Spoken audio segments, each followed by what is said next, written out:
This is LBC from Global, leading Britain's conversation with James O'Brien. Good morning, it's 4 minutes after 10 and you are listening to James O'Brien on LBC. You can stop with all the Jacob Rees-Mogg jokes now, all right?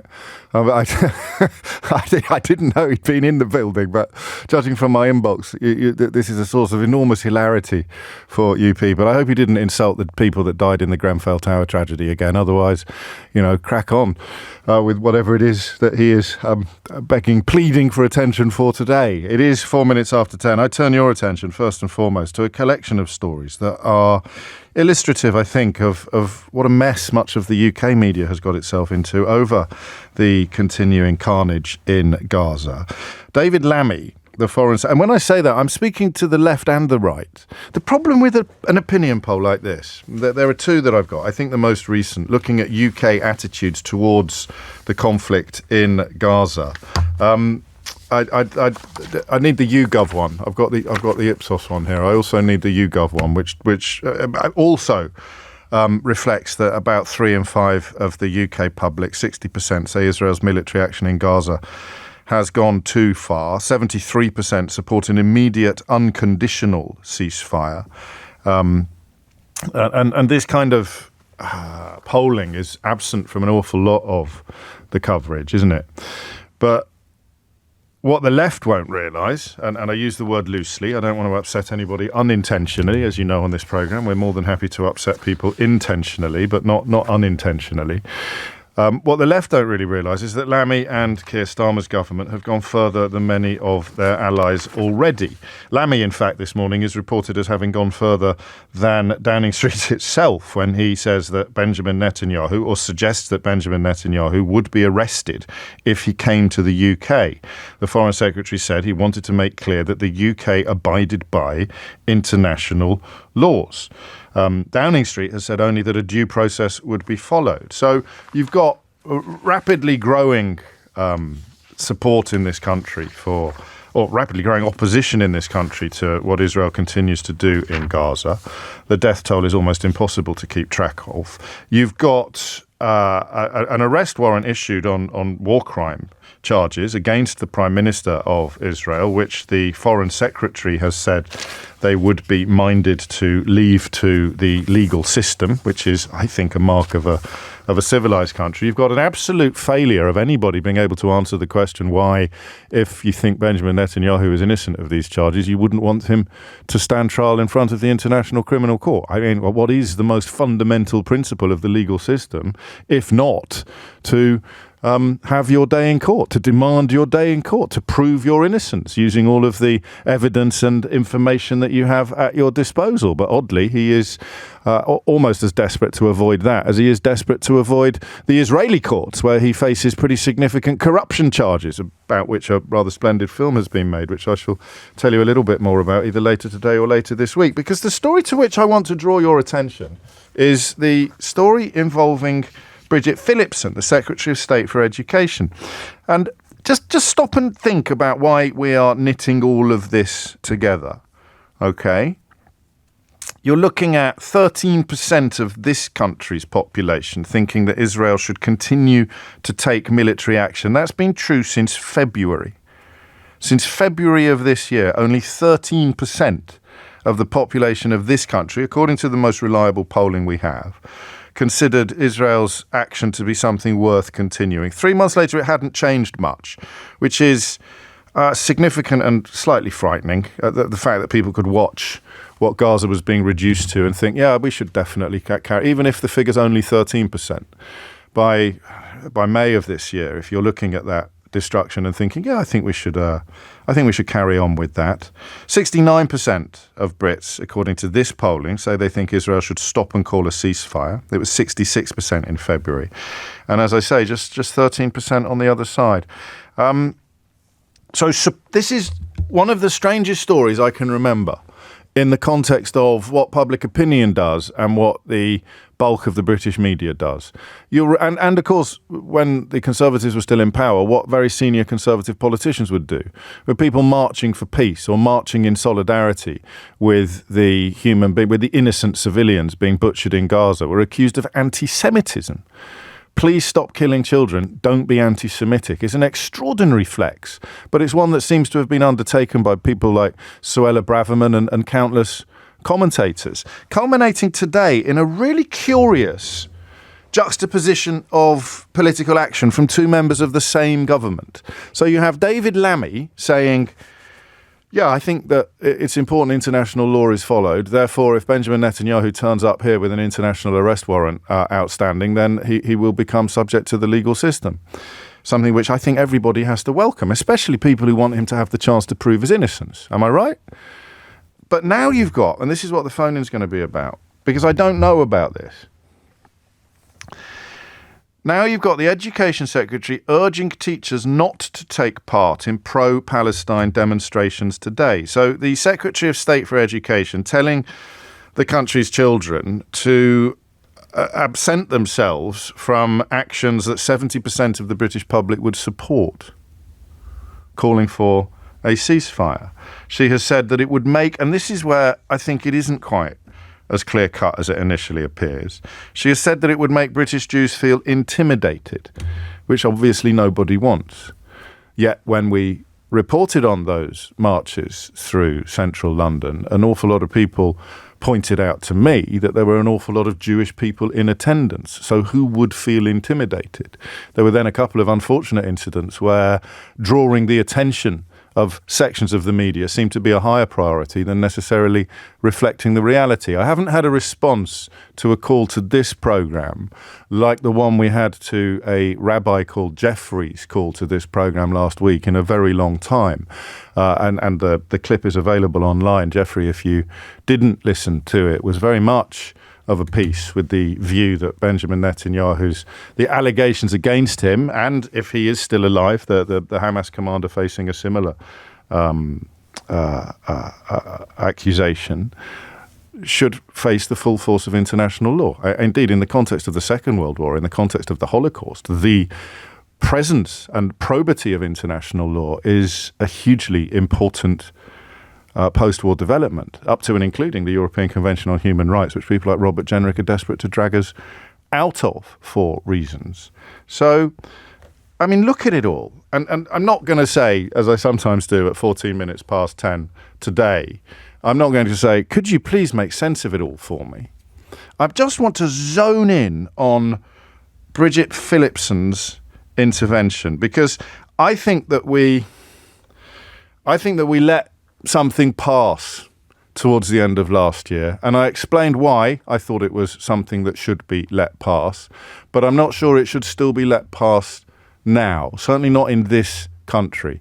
I hold a very strong view that is not watertight and is not infallible, but I do believe that the experience of Jewish people under the Nazis and the subsequent establishment of the modern state of Israel created an environment that was different from any other context in the discussion of international relations. It created a context that was different from any other country, different from any other conflict. The desperation to protect, the desperation to defend is something that is, to my mind, close to, if not completely, unique. And that has been reflected over the years in my coverage, much to the annoyance of some people. But equally, when that desperation to defend segues unnoticed into a willingness to attack, it becomes something quite different. Most obviously in the context of the illegally occupied territories, perhaps the biggest bone of contention in this entire conversation. I mean, historically, obviously the biggest issue at the moment is the death toll continuing to climb. So that's why perhaps we didn't, what's the word I'm looking for? We didn't balk as much as we should have done at the claim that any expression of solidarity with the people of Gaza must somehow be anti-Semitic. And that, I think, is how we've got to where we are today. The idea that the Education Secretary is saying don't take part in pro-Palestine demonstrations, even though a huge majority of the British public is of the view that the cause behind these demonstrations is correct, because you may upset Jewish colleagues or Jewish children. The Daily Mail reports that in characteristically unhelpful fashion, militant union bosses have been accused of trying to create a hostile atmosphere for Jewish people. Respectfully, you want to see a hostile atmosphere, lads? Have a look at Gaza. They go on by organising demonstrations across the public sector. I don't know that you need to be a militant union boss to want children to stop being killed in Gaza. Maybe you do. Maybe I am a secret militant union boss. It's just no one's got around to tell me. So you have a workplace day of action today in protest at the war in Gaza.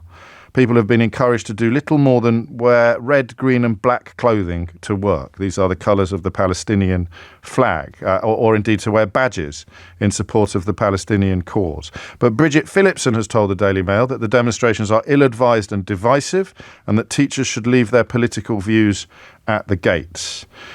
She said, I mean, I presume that doesn't apply to every subject that comes under their microscope or that comes under scrutiny, because otherwise they'd be teaching children that all things are equal. She said, I would urge the minority of teachers considering taking part in protest to think very carefully about the message they are sending to children and young people, and in particular Jewish students. And 10:15 is the time.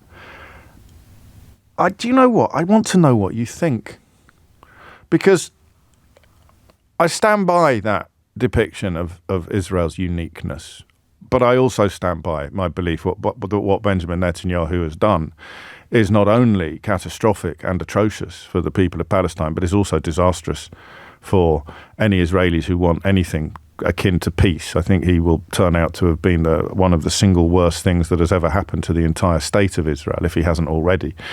That's pretty far from being an opinion and pretty close to counting. The only people who challenge that view are the people who seem to be very, very close now to saying, I don't care how many people get killed. In fact, the only chance I think Israel has got of peace is by killing everybody on our borders, laying claim to any of our biblically historical land. I saw one story yesterday about settlers preparing to move into Gaza, which again, a year ago,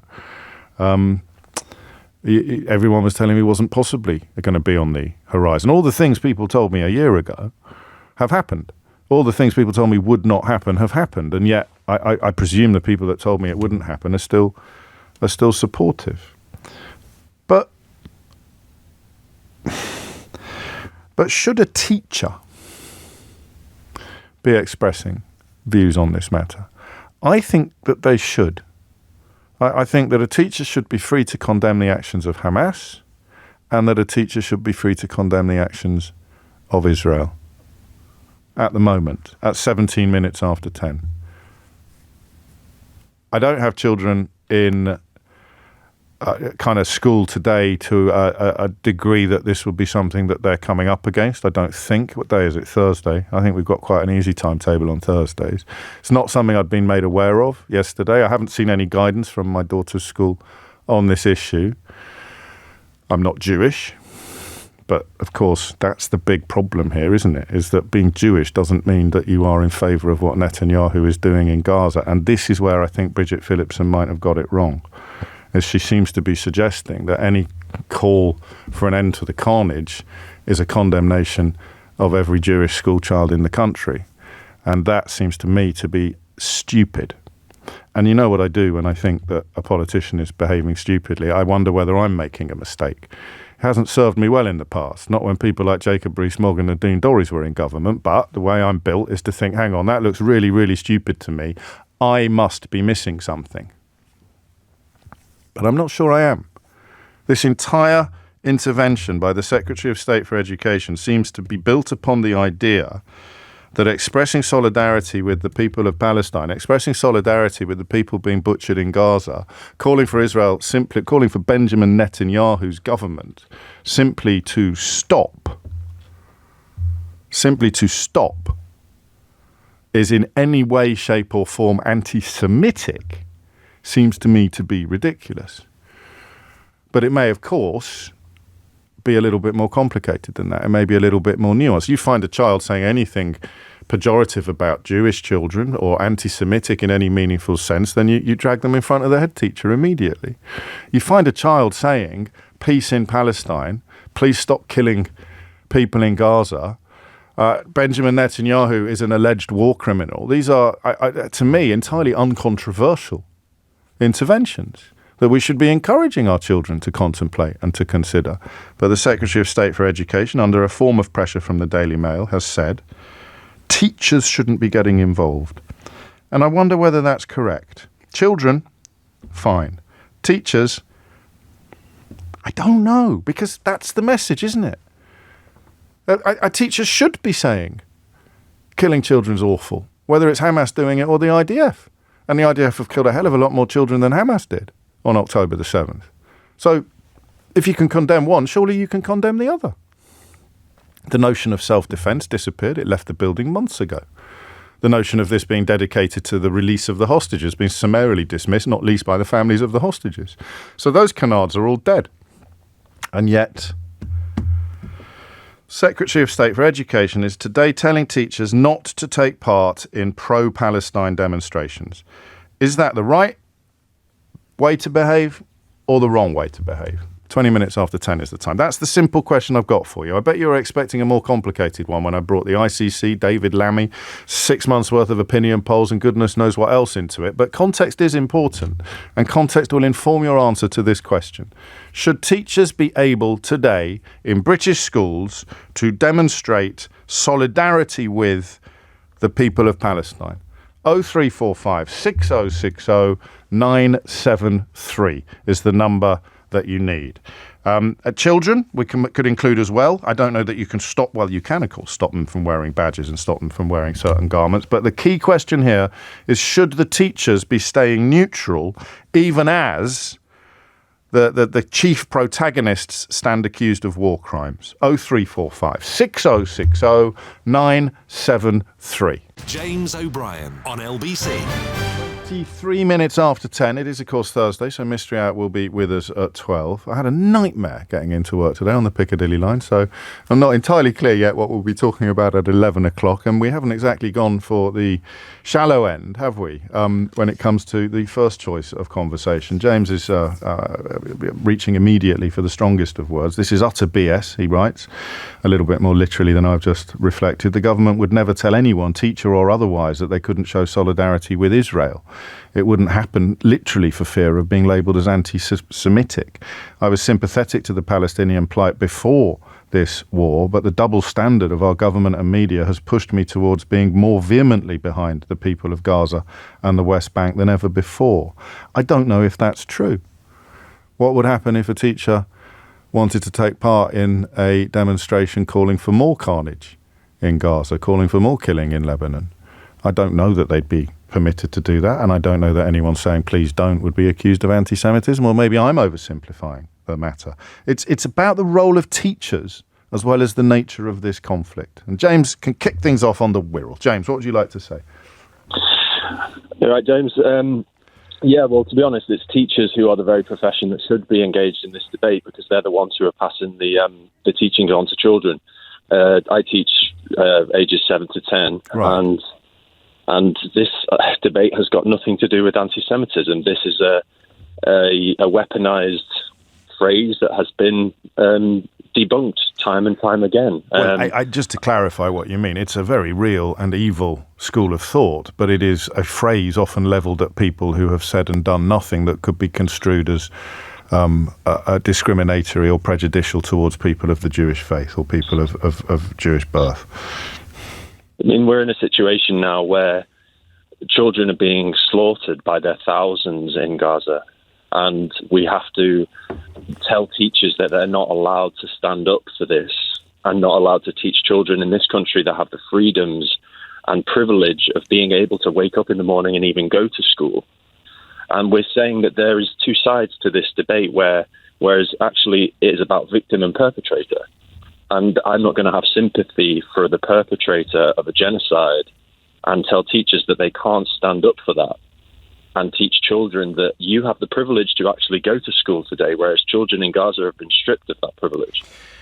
I would urge the minority of teachers, said Bridget Phillipson, considering taking part in protests to think very carefully about the message they are sending to children and young people, and in particular Jewish students. Many Jewish young people, including in schools and in universities, have experienced abhorrent anti-Semitism, particularly over the past year. For any pupil to feel unwelcome or intimidated in their school is completely unacceptable. Political impartiality in our schools matters, is what she has said. Of course. And the thing is that in this, the current framework of this debate is that you are actually asking people to have sympathy for the perpetrator of a genocide. But, well, I suppose if you want to use that word, and a lot of people do, although it hasn't yet been adjudicated by the ICC, plausible is the current state of affairs with regard to that specific description. I think ethnic cleansing would be pretty hard to quibble with or argue with in the context of what we have now seen. But you can bring October the 7th into the conversation at this point and remind people that what is happening began as a retaliation, a reasonable retaliation, perhaps, to what was perpetrated by Hamas on October the 7th. As we both know, this goes far beyond. When did it? Just to pin you down, and I don't know that anyone is particularly pinnable on this, but when for you did it move from being a viable mission designed to, quotes, eradicate Hamas and secure the release of the hostages, end quotes, into being something considerably more hideous? Well, I think that October 7th was used, as often these things are, as an excuse to implement. Yeah, but it was still a disgusting atrocity, so something had to be done. That is beyond debate. I mean, we're not having a discussion about the great Hamas. You know, we're not having a discussion about that at the moment. But at the moment, what I would say to your last question is that Jewish people around the country need to unite against the state of Israel and what they're doing in Palestine. Many Jewish groups do that, but also there is still this pool of debate around anti-Semitism when the anti-Semites in this debate really are the state of Israel utilizing biblical narratives in order to push something that has nothing to do with religion or faith. And how much of this would you present to a 9-year-old? I mean, you know, people listening might think, I don't really want my 9-year-olds or 10-year-olds exposed to this. So you might wear a badge. You're going to wear a badge today at school? Yeah, well, what I would say to 9-year-olds is that it's about children. It's about acknowledging the privilege of being able to wake up and actually go to school and learn and receive teachings from teachers when there's parts of the world where that privilege has been taken away by a brutal systematic genocide against the Palestinian people. Now, I wouldn't use phrases like this, but I would highlight that certain privileges of Palestinian people have been taken away, and the global stage has been silent on these issues. And it's up to teachers to bring this to children and highlight that the privilege of actually being able to go to school, to use hospitals, to use basic systems of human rights and human need have been taken away and systemically taken away from the Palestinian people for 75 years. James, thank you. So teachers absolutely should be getting stuck in. The view that teachers absolutely shouldn't is equally welcome in this conversation, if that's the view you want to share and explain. I think perhaps ideally from the perspective of being a teacher, but not exclusively, because parents, the rest of it, are going to have interests in this issue as well. But the idea, and I don't know when it happened, but I mean, for the avoidance of doubt, it absolutely and categorically happened for me. I just couldn't tell you when. I couldn't tell you the hour or the day. I think it possibly was when Israel started attacking the part of Gaza it had told people to move to be safe. I think that's the point when it all perhaps began to sound quite Orwellian. And I appreciate a lot of people got to that position much more quickly than I did, some more slowly.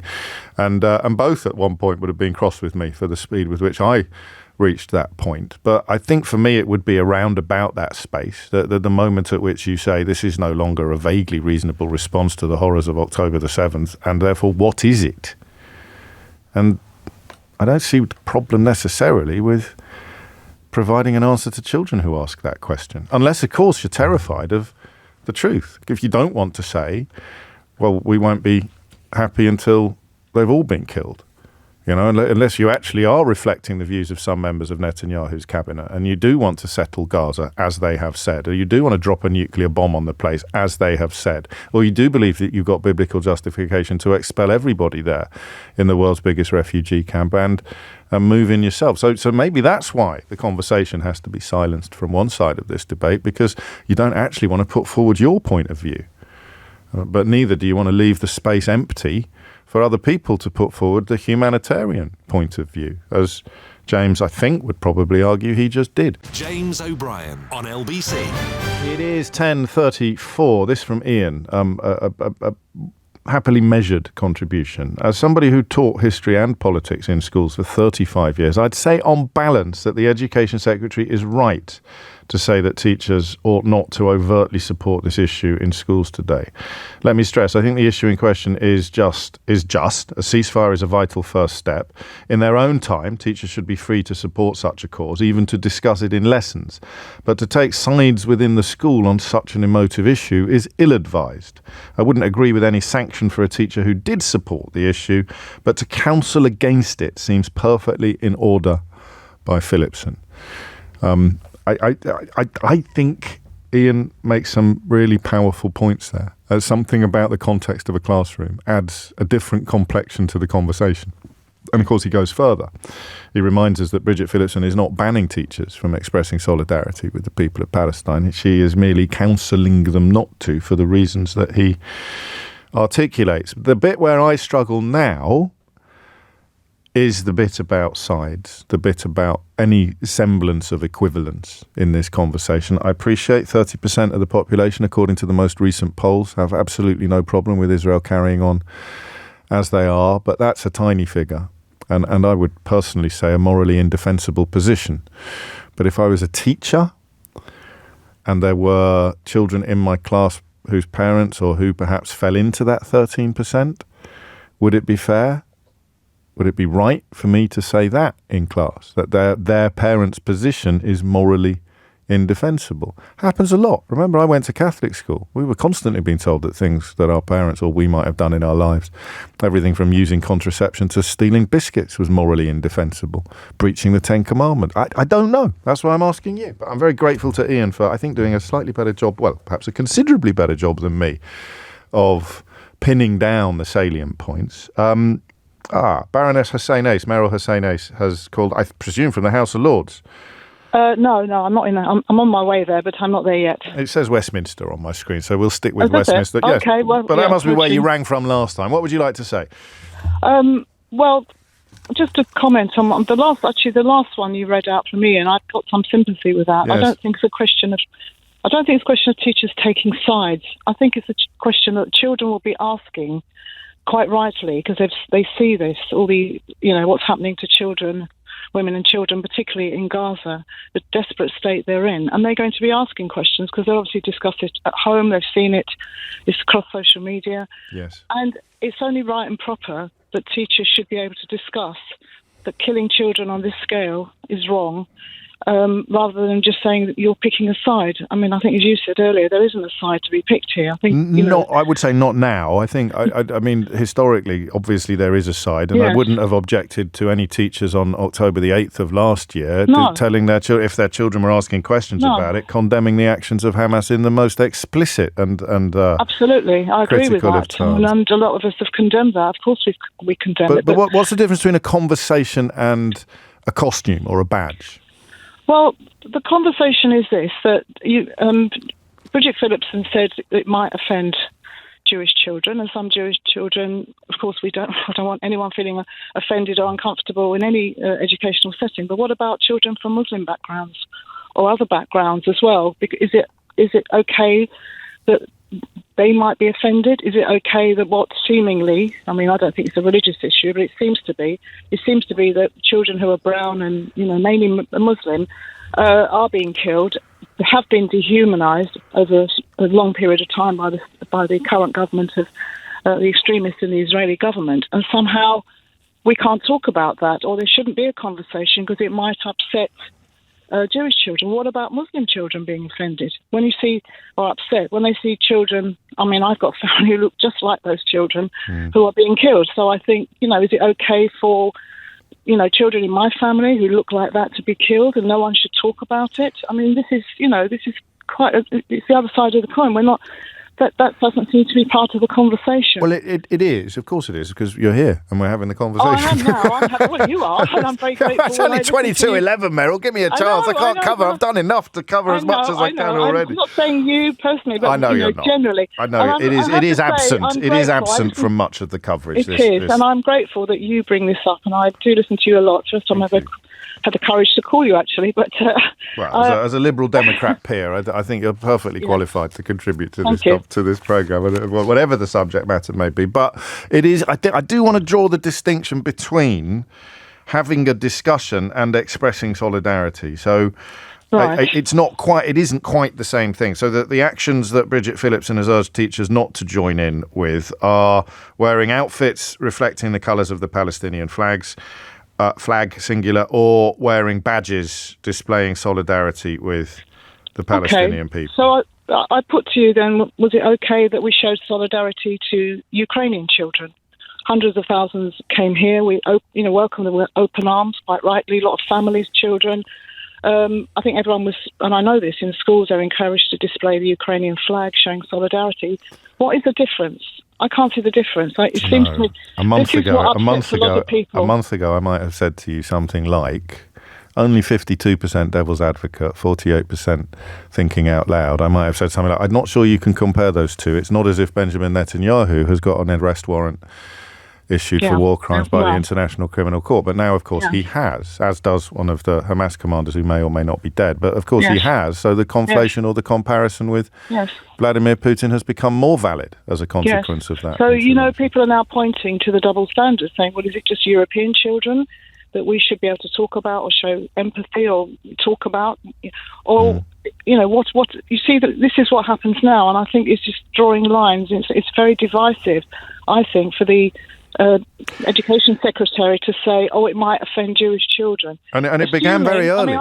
But there's assuming that all Jewish families somehow support what's going on. I think you made this point earlier. Well, I had a rabbi on the programme on Friday who made the point much more powerfully than I ever could, that there's millions of Jewish people, or thousands of Jewish people who absolutely don't. I mean, including in Israel, where, the knowledge of how Benjamin Netanyahu has used this to avoid criminal investigation or to avoid prosecution for alleged corruption is a much bigger piece of the jigsaw than most British commentary allows. But it began with that, what's the phrase I want, with the free pass that was given to claims that anybody expressing a desire to see children not be killed in Gaza was somehow anti-Semitic. And Bridget Phillipson does seem today to still be in that spot. I think she's wrong to intervene in this. I think the advice should be slightly more couched in a slightly more subtle way. I think it's too hard. It comes down too hard on anyone that wants to, sort of speak out or discuss or have a conversation about what's happening. I mean, it's not just how many children are being killed. We've got thousands of children now, orphaned, amputees. We've got literally now, as we speak, James, children and their families are starving and shivering in the cold. It's freezing in the Eastern Mediterranean. I know because my family come from that region. It's freezing there now, and I'm in touch with lots of people who are just literally begging for their lives. They're starving, being bombed, and they've got no shelter. These are basic human rights that I think anyone in the world would want to advocate, and I can't understand why it's so controversial that Palestinian children, and adults for that matter, or mothers and babies, are somehow exempt from being treated as human beings. I suppose that 13%, according to the latest polling, who think Israel should continue on the course they're on. I think many more don't, though, do they? Of course many. 13%. Oh, 13. It's a tiny proportion that supports the point you make, because it leaves me wondering how anybody, especially a young mind approaching these facts without any prejudices or without any preconceived notions, you just laid out all of the facts as the Baroness has just done. It's hard to see how anyone would end up in the position of thinking, oh yes, Israel should definitely carry on. I think you can only subscribe to that school of thought if you are welded to a worldview that was in place long before even October the 7th. Thank you, Meryl. or Baroness Husseini to give. Did I pronounce the second bit of your name correctly? No, it's Hussein Edger. I thought it was. Edger, thank you. No, Edger, I do apologise. Thank you. I thought it important to clarify. 10:43 is the time. That, I suppose, is one of the occupational hazards of accepting calls from people who are ordinarily booked as guests by other radio programmes. But put a little phonetic description on the screen. Peter's on the Wirral. Peter, what made you pick up the phone? Oh, thanks, James. Yeah. I've been thinking about this morning as you were talking. My initial thoughts are with the text that Ian sent in. Yes. About the role of the teacher to be the impartial purveyor of information and discussion and being able to do that. And I'm not sure that works when they turn up in, whether it's badges, clothing that reflects a particular side. Now, it's the side of people who don't want people to be killed anymore. Nobody who's expressing solidarity with the Palestinians is calling for the killing of Israelis. But everybody expressing solidarity with what Israel is doing in Gaza is calling for more killing of Palestinians. So that's where I'm uncomfortable with the notion that there's an equivalence here when there clearly isn't and hasn't been for some time. I think what I'm saying, James, is if the teacher does not wear it, doesn't mean that they support the killing of people in Gaza. A teacher, to my mind, a teacher should be there to impart information to the children. By all means, discuss it, as we said. I'm not sure that it should be openly discussed, as one of your previous callers said, with 8 and 9-year-olds. Impressionable young things, who can be... You're jumping around a bit because, they're wearing a badge is not openly discussing it. Wearing a badge is really just a message more for your colleagues or for your conscience that you are, in your own mind, on the right side of history. They're not marching into rooms with slideshows of what has happened in Gaza, and nobody, I don't think, would particularly want them to. But the idea that... And that's why I think the bit from Ian's text that resonated most with me was the reminder that this is counsel from Bridget Phillipson rather than an order, rather than command. But I do find her reasoning wrong. She is saying that if you are expressing a view publicly that the killing must stop. All the killing should stop, but obviously the massive majority of the killing is being visited upon the Palestinian people. Then you may be part of the same problem that has seen children experience anti-Semitism over the last year. And that, to me, is a really dangerous, and I think often deliberate, but not in Bridget Phillipson's case, conflation. I have to say I wouldn't agree with that perspective of it. But you have to. It's what she said. She's literally said you shouldn't do this because people have experienced anti-Semitism.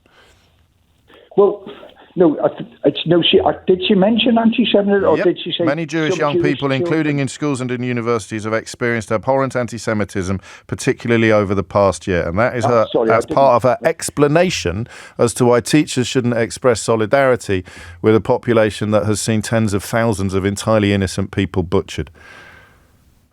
I apologise. I didn't hear that part of it. But it doesn't change your view. It just, you can object to her rationale, but agree with her conclusion.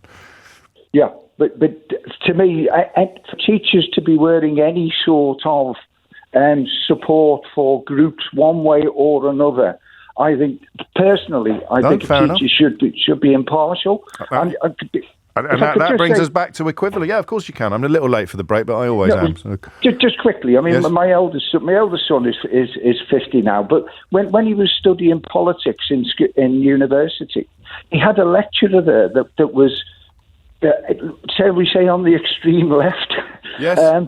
And she used that during the, or it influenced people and her method of imparting stuff. And I'm not sure if you're going in there with the mindset of, I am on that side, for whatever side it is, then it might be more difficult for you to be more impartial when you're discussing. And I think that's what I mean, James. But yeah, I understand your point. For me, there are some things in life and in history where impartiality is close to complicity. And whether or not this is one of those things is very much a matter of personal opinion. And yet that personal opinion is going to inform your view on what Bridget Phillipson has said and done. So I think it's fair to say you disagree with her rationale, or with the conflation of the demonstrations of solidarity today with anti-Semitism, but you agree with her conclusion that teachers shouldn't be getting involved.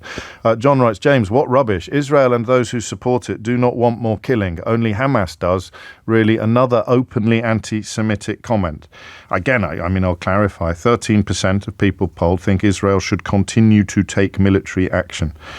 A figure unchanged from 3 months ago. So when we talked about people who want Israel to continue killing people in Gaza, we were, John, talking about them. And again, mate, using the word anti-Semitic in that context, I think is becoming an increasingly unsuccessful deception. 10:49 is the time. James O'Brien on LBC. 52 is the time. I don't mean ever to give the impression when I say things aren't getting enough coverage that they're getting no coverage. But I think you recognise the balance, if you like, or the skewing of the scales. It was a caller, wasn't it, last week, who introduced us, or me at least, I shouldn't say us, because you might have been more across the facts than I was, of Theodore Meron, who is advising the International Criminal Court on pursuing arrest warrants for crimes in Israel and Gaza. And he, of course, oversaw the world's first genocide trials as a jurist. He is a Holocaust survivor, sits on a panel of 6 experts that the International Criminal Court prosecutor consults before issuing arrest warrants. Baroness Helena Kennedy is there. Amal Clooney, the very highly regarded human rights lawyer, is there. But Theodore Meron, who's 94 years old, he is there as well, one of the world's foremost experts on the laws of war. Helped to establish the foundations for international criminal tribunals and oversaw the world's first genocide trials.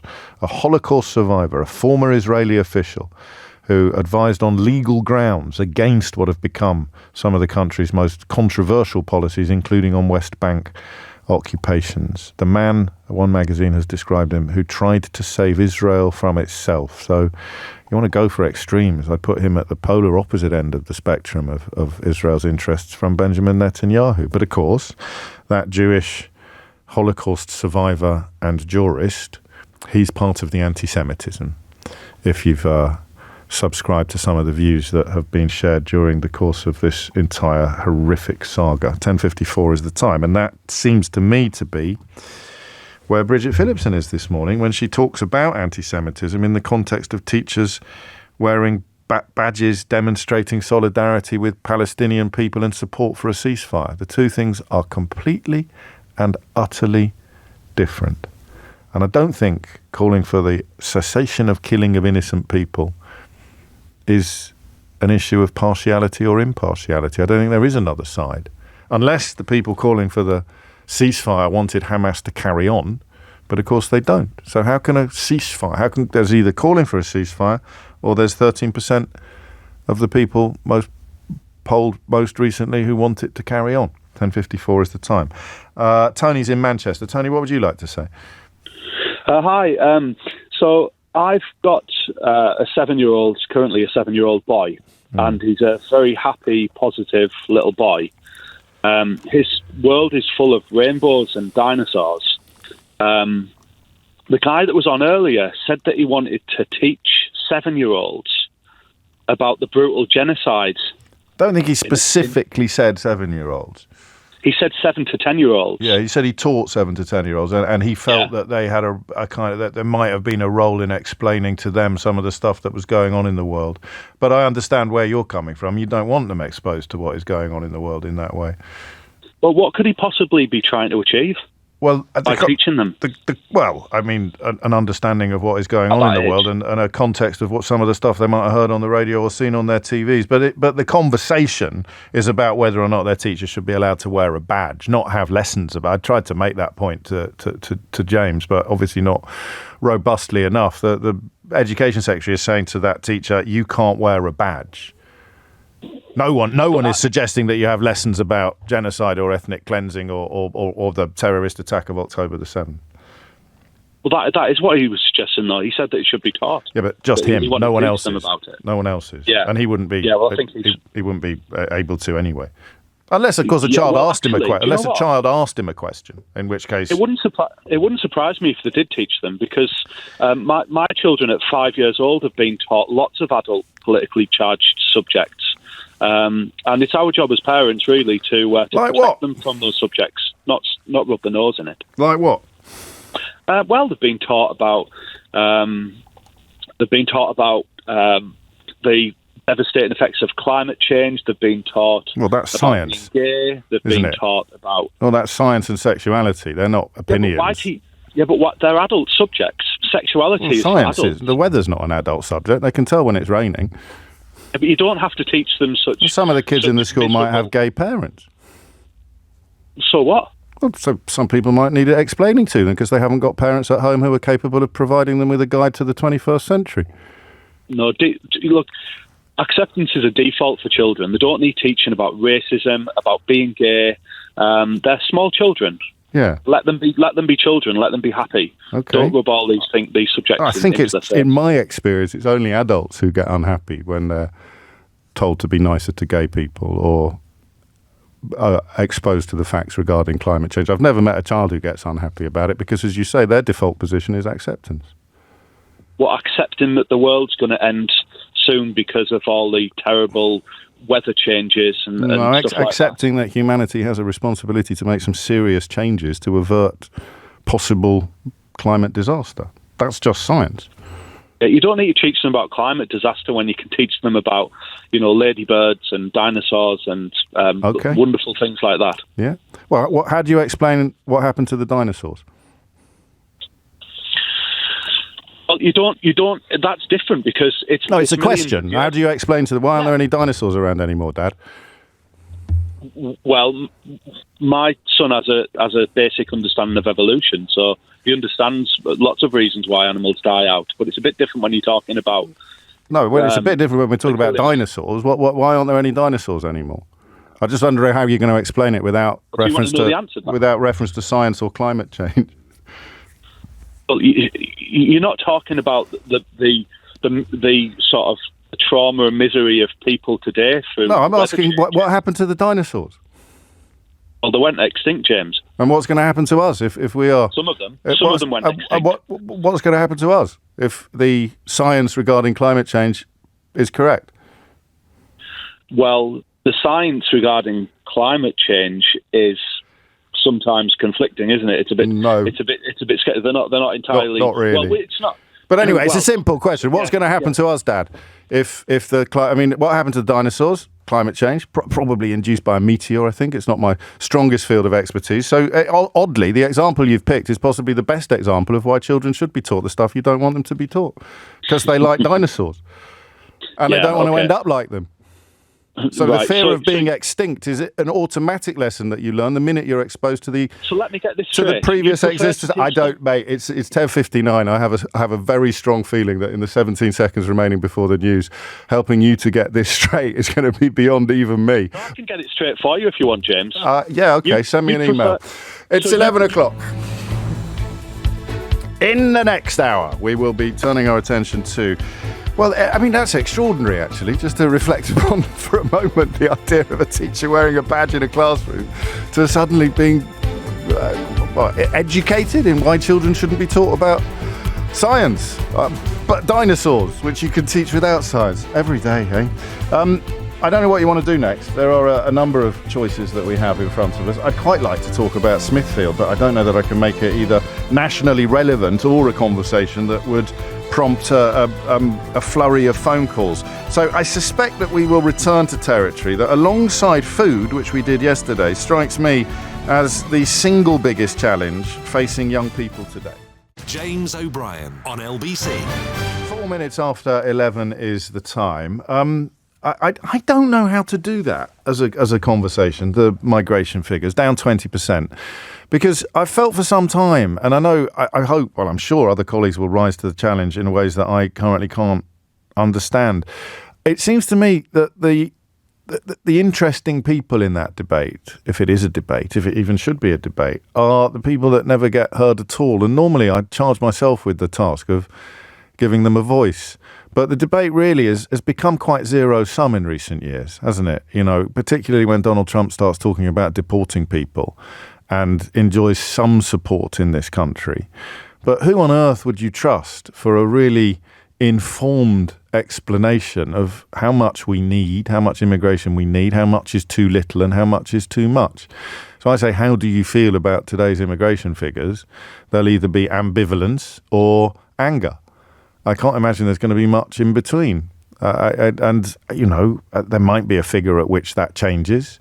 Does your anger turn to ambivalence at 500,000? Does your anger turn to ambivalence at 250,000? Does your anger disappear, or do you need it to be zero? And if immigration was zero, who would you turn your anger on next? Because I'm fairly confident that that kind of anger is more about you than it is about the target of your anger. So I don't know. And I'm mentioning that as A, as an admission of fallibility, and B, as a invitation for advice. How would you do it? How would you have a conversation? I think that the Ukrainian figures have played a part. There's a huge spike. How did Brexit supporters process the enormous rise in immigration immediately after Brexit? Because all the people that you told to clear off home did, and it left us in desperate need of more people. And the circumstances in which they could come here have been tweaked and re-established by a government that now retrospectively, or a party of government that now retrospectively says that it has completely failed. I don't know at 6 minutes after 11, but it's only Thursday. And as I said, I had a nightmare getting into work today. One of those days where I regret the decision to come into work by public transport as opposed to reflecting environmental concerns. I could have come in by limousine or chauffeur-driven car, but I had such a nightmare getting into work today that I kind of came into the studio almost as quickly as I came into the building. So we may get stuck into these figures tomorrow, particularly with your help. But I don't know how. I certainly don't want sort of Faragist, nativist fury, although obviously occasionally we quite enjoy to poke those wasps' nests. But in terms of actually understanding the issues better, where on earth do you go? What do you find out? Where is the line between anger and ambivalence? I do not know. I do know this. We talk a lot about food. We talk about the three things, I suppose. And I think they're intrinsically linked. Mental health, food, diet, technology. 3 points of a triangle that I think probably combined does more to explain generational difference, generational division, and generational misunderstanding than any other issues. Is there anything else you would add to that? Dinosaurs, maybe? So you've got diet, which we discussed yesterday, and you've got technology, which we're going to discuss today, and they are. Keith's wondering why I'm doing a kind of thumbs up, like that Paul Whitehouse. Oh, P's great. So these are the two bottoms of the triangle, Keith. This is the bottom of the. What's the correct term if it's an isosceles triangle or an equilateral triangle? I don't know. This is the base of the triangle. All right, and these are the 2 points at the base of the triangle. And these 2 points at the base, I don't know why I'm doing this on the radio. This is some exclusive YouTube content. Hi, YouTubers. Don't forget to ring that bell. Is that a thing? Is ringing a bell a thing on YouTube? Well, anyway, don't forget to subscribe. Hi. I'm an don't forget. Anyway, so you've got the base of the triangle like this. Technology. Do you want me to do it like that? Is that better? No, like this. Technology, diet. Moving upwards, like that, mental health, right? And from mental health, this is where perhaps I should abandon the geometry, from mental health springs almost every conversation in some way that we have in this country about issues facing us as a society. From mental health springs conversations about worklessness, springs conversations about people not in education, employment or training, conversations about economic growth, conversations about shortages in industry, so many conversations spring from this triangle of conditions.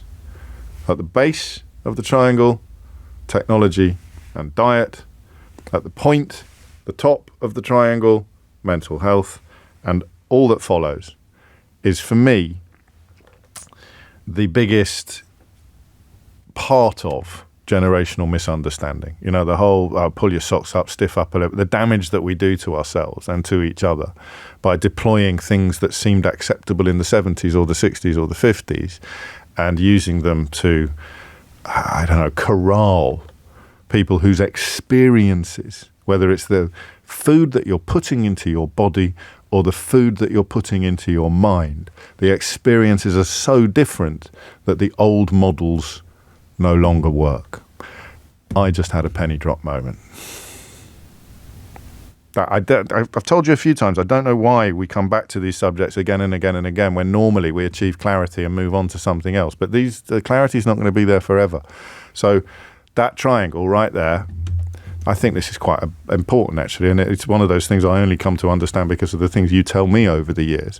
But what we are putting into our bodies and our minds is so different now from what we were putting into our bodies and our minds in the 1970s or the 1980s or the 1990s or even the noughties. Think about it. Technology, internet, obviously. Technology and diet, ultra-processed foods, and the internet. What we are putting into our bodies and our minds is so completely different that what is being created bears no resemblance whatsoever to what we were. How do we know this? Well, we change.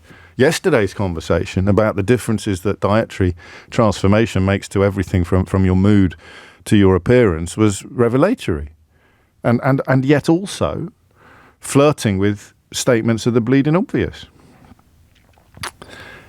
And here we are now doing the other point of the triangle, the other base of the triangle, doing the technology side of it. Because I used to do this thing, right, where I had a producer, my first ever producer on LBC, lovely bloke. And he didn't get on his high horse very often. He didn't have many hobby horses, rather, not high horses. But one thing that really got his goat was in my day, we used to play outside argument, as if there was something fundamentally harmful to children of not playing outside. And his argument, which was pretty powerful, was that the stuff that appears on our screens, and this is only going back to 2004, say, but you could go back 20 years before that. There's a wonderful new film out at the moment about the ZX Spectrum, if you like such things. If you can endure a very brief appearance by me, then you'll enjoy the film enormously. If you, like me, have that in your sort of childhood furniture. But he used to because he'd say things like, why would you want to go and run around in the woods pretending that a stick is a machine gun when you can plug in your Sega Mega Drive or whatever it was at the time and actually have a really convincing virtual experience with much more impressive sound effects and weapons and I always fell between two stools. I always thought, yeah, of course it's stupid to ignore the appeal of technology, but I don't know that it would be healthy to replace it completely, to replace outdoors activity, which makes me sound like some sort of 1970s PE teacher, to replace outdoors activity completely.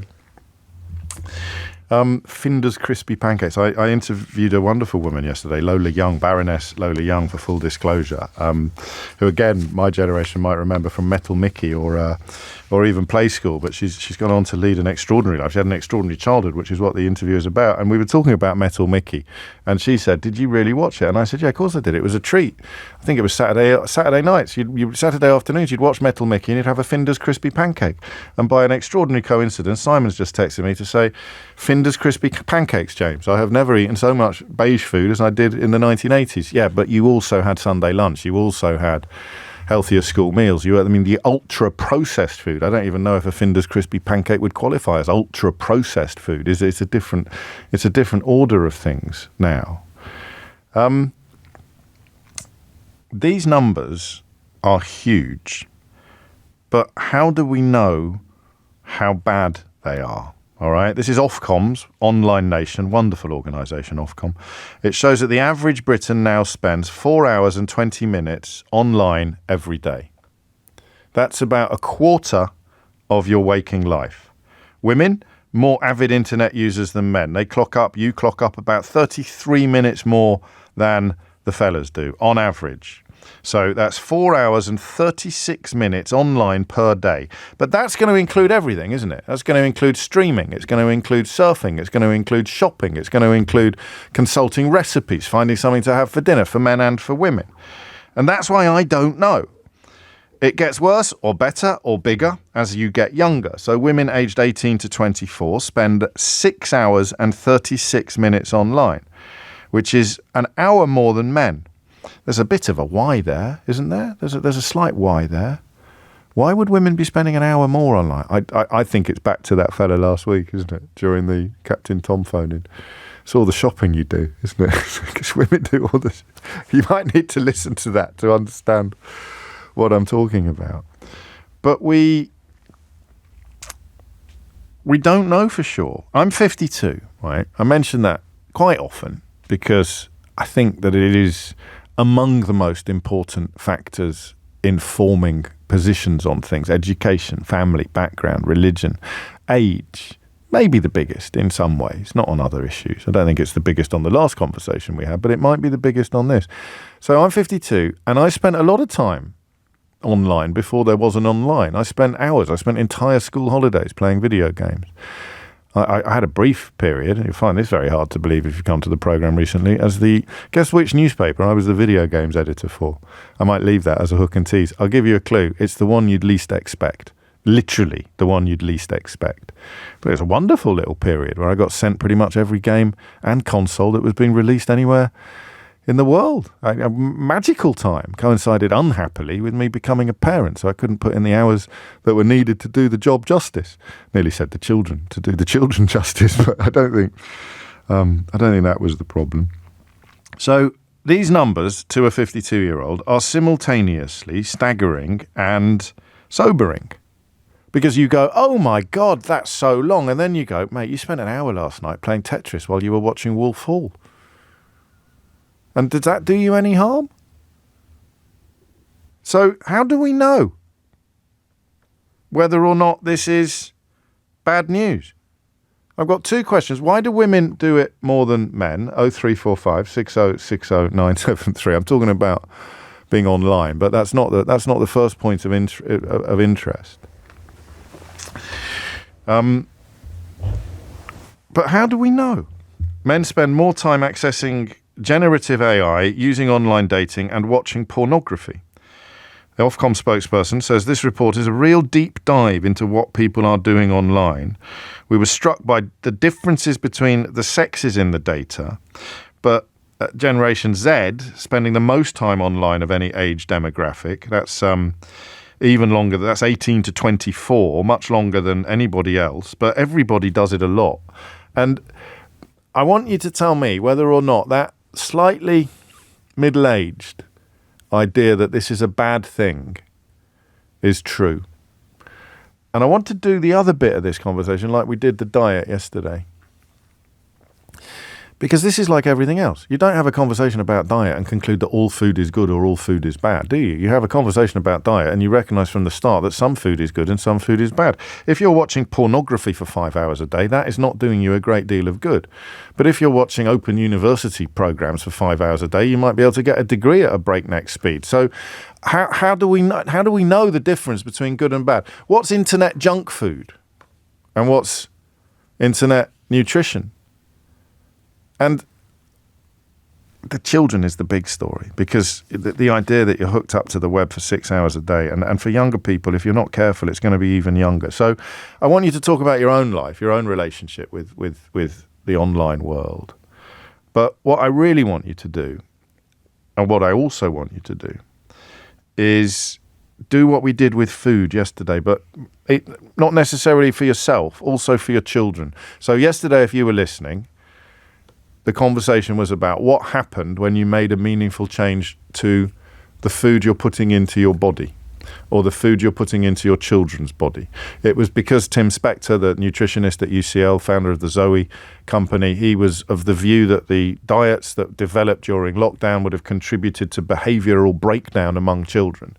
So if the food that we put into our bodies can have a profound impact on our mental health, What is the food that we put into our minds doing?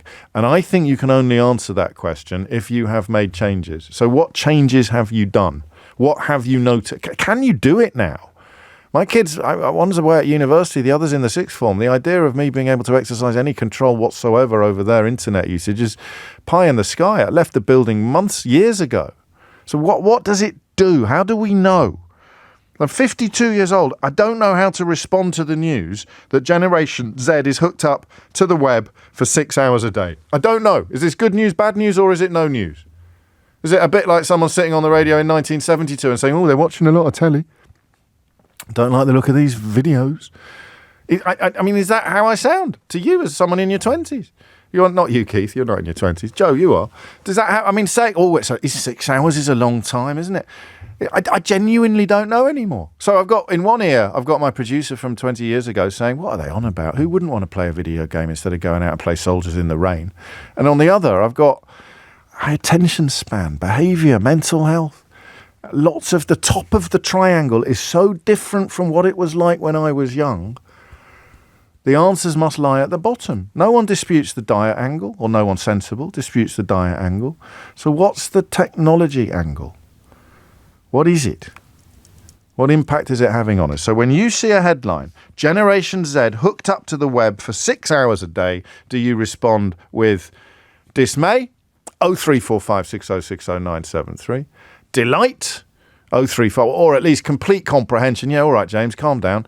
Calm down, Grandad. Calm down, Boomer. There's no big deal here. Or complete ambivalence, because I do genuinely sound like someone railing against the tyranny of television in the 1970s. It's 21 minutes after 11. Hit the numbers now. I've got some breaking news for you.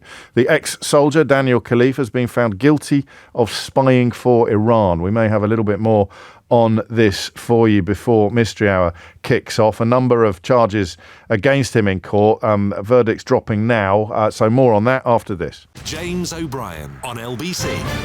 And it is indeed to Woolwich Crown Court that we cross first, where Charlotte Lynch has the latest on the trial of Daniel Khalife, who you'll remember was, I think, did we technically still have to say accused of absconding from prison, even though we spent an awful lot of time covering his absconding from prison and subsequent search for him. But the verdicts are dropping, Charlotte.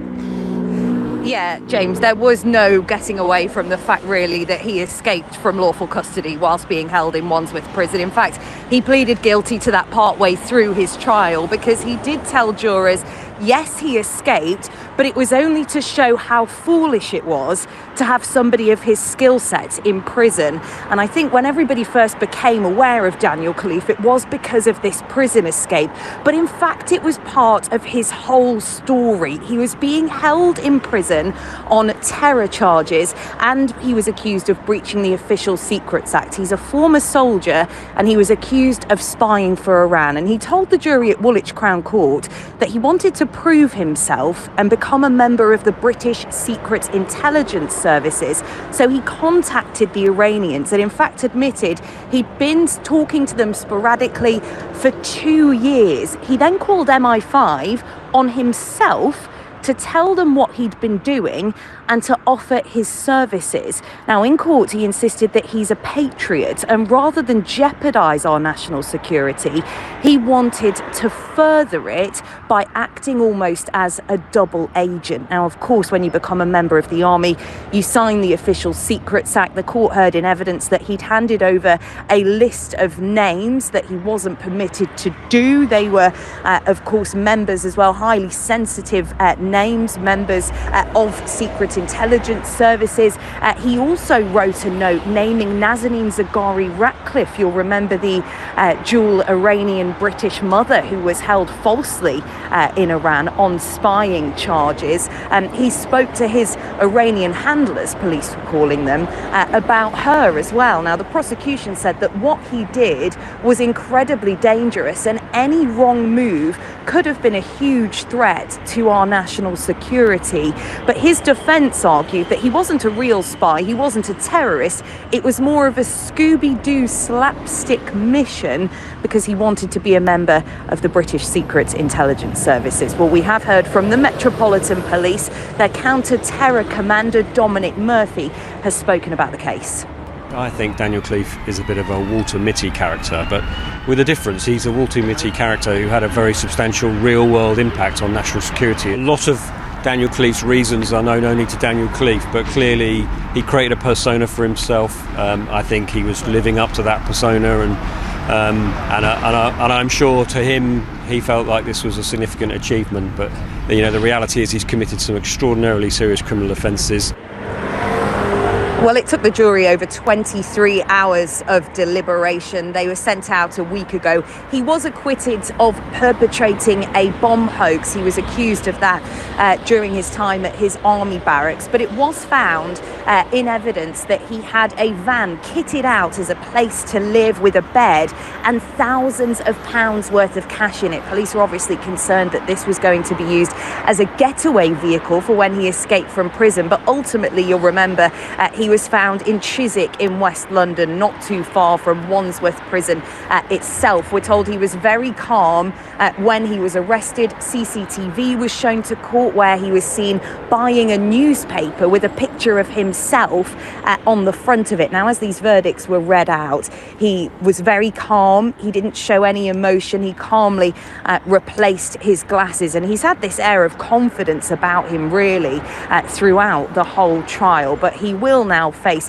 what could be a pretty lengthy sentence, of course, for the prison escape and also charges contrary to the Terror Act and the Official Secrets Act. Would it be grossly irresponsible of me to ask if we've got any rough idea of how long that sentence may be, Charlotte? Well, the maximum sentence for escaping from prison is about 2 years. I was actually having a look at this yesterday.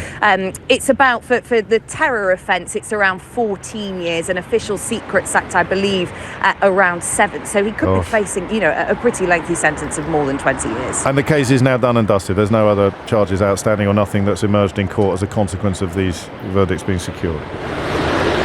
Daniel Khalife, in respects of him, pretty much. But what the police have told us is that they are still investigating elements of his escape. Now, they found nothing to suggest that the Iranians helped him whilst he was on the run, but they did find that he tried to make calls to his Iranian handlers, and somebody gave him £400. He somehow acquired £400 when he was out of prison, which is how he was able to buy himself new clothes, food from McDonald's, the newspaper as well. And officers are still trying to work out who that was.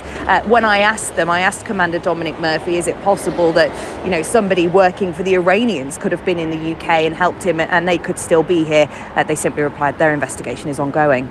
Charlotte Lynch, thank you very much indeed. As you heard, Daniel Khalife, the prison escapee whose story captured the imagination of the nation for some time, has been found guilty of spying for Iran. He'd already pleaded guilty to that prison escape, an escape undertaken using a sling made from trousers worn by inmates working in the kitchen to cling to the underside of a food delivery lorry on the 6th of September last year, which I think makes the Scooby-Doo depiction feel a little bit unfair.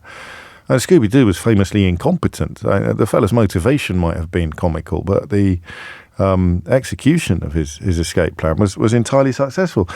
Did I tell you that did I tell you this? Did I tell you that we thought we saw him?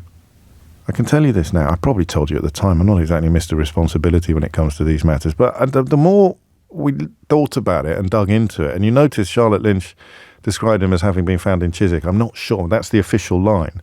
But technically, I think estate agents wouldn't necessarily describe the bit where he was found as Chiswick. But that's my patch. The canal from Brentford, very much my patch.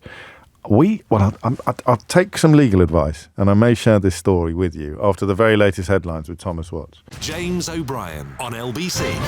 23 minutes after 11. Right, buckle up for a radio masterclass. How am I going to use the Daniel Khalife conviction to steer the conversation back to excessive use of social media?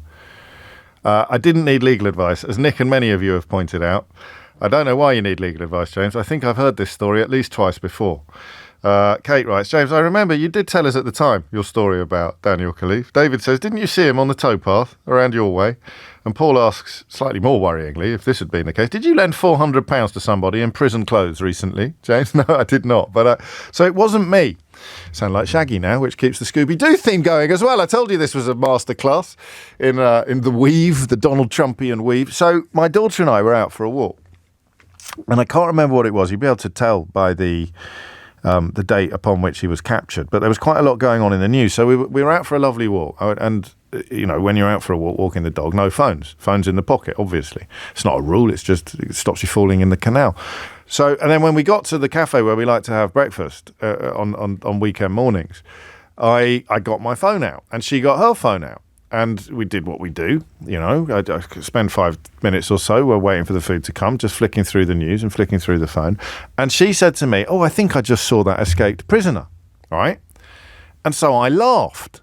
I went, that's laughing, Keith. So I laughed. And then I went back, and then my breakfast arrived, and I went back. But if I hadn't been on my phone, I would have noticed that she wasn't actually joking. And if she hadn't been on her phone, she would have pushed the point and she wouldn't have just gone back to scrolling. She'd gone, no, Dad, seriously, I think I just saw him. Because later that day, after he'd been caught, very, very near where she thought she'd seen him sitting on a park bench next to the canal upon which he was subsequently found, she said, I told you I saw him. I said, I thought you were joking. And she said, no. I honestly thought I saw him.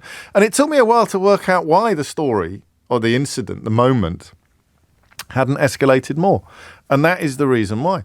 I was on my phone, so I wasn't paying attention. She was on her phone, so she wasn't really labouring the point. And so we missed out on the opportunity to grab that tasty reward that we would have got, doing our civic duty for dobbing him in, for dobbing in Daniel Khalife. So there you go. And no, I am not, Marcus asked. So many of you telling me I shared this story at the time. What was it we said yesterday about the link between obesity and memory loss? I can't remember. But what I can remember is this. We're currently having a conversation about what difference does it make? The amount of time that we're now spending online, right? More than ever before, 6 hours for Generation Z. What difference does it make? I remember someone telling me years ago that one generation will ring the doorbell with their thumb. So my generation ring the doorbell with that finger. Was that the forefinger? So what do you ring the doorbell with? Well, someone told me that because of consoles, because of people playing video games all the time and using their phones, the younger generation would actually come to a point where they started ringing doorbells with their thumb. But I'm more interested in the behavioural stuff. What impact does all this time online have on us and or our children? And is it right to just think of it as being a largely negative development? All right, hit the numbers now, you will get through. Nicola is in Camden. Sorry to keep you, Nicola, but we had some very important breaking news and a mediocre anecdote to get through first. What would you like to say? You are forgiven. So I host a podcast and I talk to quite a few psychologists and people in that kind of area. And we've been having a lot of conversations recently about the effect that social media and scrolling is having on our kids. And podcasts. Podcasts have a great effect on everyone. Like radio, but a lot of people are getting in touch with me to say my 6 hours a day includes 3 listening to you, which counts as being online, which is one of the reasons why these numbers are negotiable, isn't it? I think that's okay. For kids, what they're saying is that because they're scrolling and because the kind of content they're consuming is very short form, it's actually changing their neuroprogramming so they can't concentrate at school.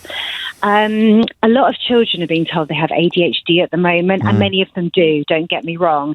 But according to these psychologists, and more than one, they're saying that actually it's not ADHD at all. They just cannot focus because they've been programmed differently now. Well, I suppose there's 2 ways of looking at it. I mean, ADHD traditionally are chemically induced, but it can be environmentally induced or trauma induced, I think. So it might not be the right name for it, but the condition is going to be just as in need of treatment and just as in need of support as if it were called ADHD. Well, it just needs a new name, perhaps. I think that the support comes from the parents and its boundaries, and I think parents have got to have more boundaries. So you just limit the amount of time, or you have more control over what it is they are accessing? You just say no. Yeah. You know, I know so many parents who say to me, I don't want to give my kids a smartphone, but I have to. Yep. And I say, no, you don't. You just say no. What happened to saying no to our kids? We're scared of our children. And I know for a fact that smartphones are not going to be entering my children's lives until they're much older. They're 10 and 8 at the moment. They're just not going to get them because I don't want this to happen to them. It's not just smartphones, is it? It's tablets as well. It's tablets, it's smartphones. So what do your children do on a long car journey? On a long car journey, we play games, we listen to music, they watch movies, but we sorry, that wasn't a trick question. I forgot that movies don't count. We're not talking about movies. We're not talking about watching Peppa Pig. We're not talking because at 10 and 8, I don't know that the problem is the one that's on the horizon with TikTok and Insta. Some kids, of course, will be playing it. And remember, I'm 52, so my experiences are 10 and 8, 6, 10 years down the line, roughly, from where you are, just under 10 years down the line. So the challenges were very different. And we were adamant we'd never have tablets in cars. And then we did, because watching a film on a long journey was a wonderful thing to do. Yeah, I mean, it's the dream, isn't it? The other thing I want to add quickly is I also go into schools and talk to teenagers.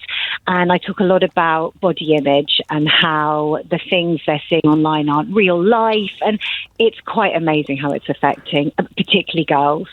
And so the argument that seemed to me even a year ago to be pie in the sky, that we have to, and I think Australia is currently trying to actually ban access to social media, which is where most of these problems persist. Yeah.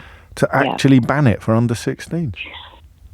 Yeah, and there are people who'll say that's not the right tact and we should be teaching our kids how to use these things properly, but I don't believe their brains are fully formed enough to think how it affects us, even as adults, social media. I don't think it's right a kid should be having access to that world yet. They're not old enough. No, I agree with you. I don't know what the numbers are like. So, and I appreciate this isn't your field of interest, but when you're going 10 years down the line or 20 years down the line and women are spending 6.5 hours a day on social media and would probably look you in the eye and say, it's not doing me any harm, what would... It is. Well, how long do you spend on that, do you think? Way too much time. And I say to my children, look what it's done to me. And it's work as well for me because I do a podcast and my Instagram is related to that. But it is there to make us addicted. I know. So schools use apps for homework and timetables. I don't know, you probably haven't reached this point yet, but you have to have a smartphone by the time you get to secondary school to keep up with the curriculum. I think the movement now is that I'm hoping things will change a bit. Yeah. Because there's such a movement amongst parents. But it's meant to keep you there. Social media is made to keep us scrolling. It's addictive. And there's that amazing documentary about the people working in Silicon Valley who don't let their children anywhere near the products that they have themselves developed. Tell Joe about the podcast, Nicola, and we'll just double check everything and give it a shout out if it's all up to sniff. I mean, Pippa makes the point about apps and homework and timetables. You could not navigate many secondary schools without access to the online resources, could you? So how do we know it's bad? I'm instinctively agreeing with Nicola, particularly on that attention deficit thing. Whether or not it is a disorder that would be medically diagnosed or whether or not it's just an observable condition whereby you know. What happened to you during lockdown? The weirdest thing that happened to me during lockdown was books. I thought I was going to get through all the books I'd never read before because I had so much extra time on my hands. But I got that thing where I couldn't read more than 2 or 3 pages without checking my socials, without checking online, without checking the news. Checking the news. How can that be a bad thing for a journalist to do? We shall, I don't know. So what changes is it making? 0345 6060973.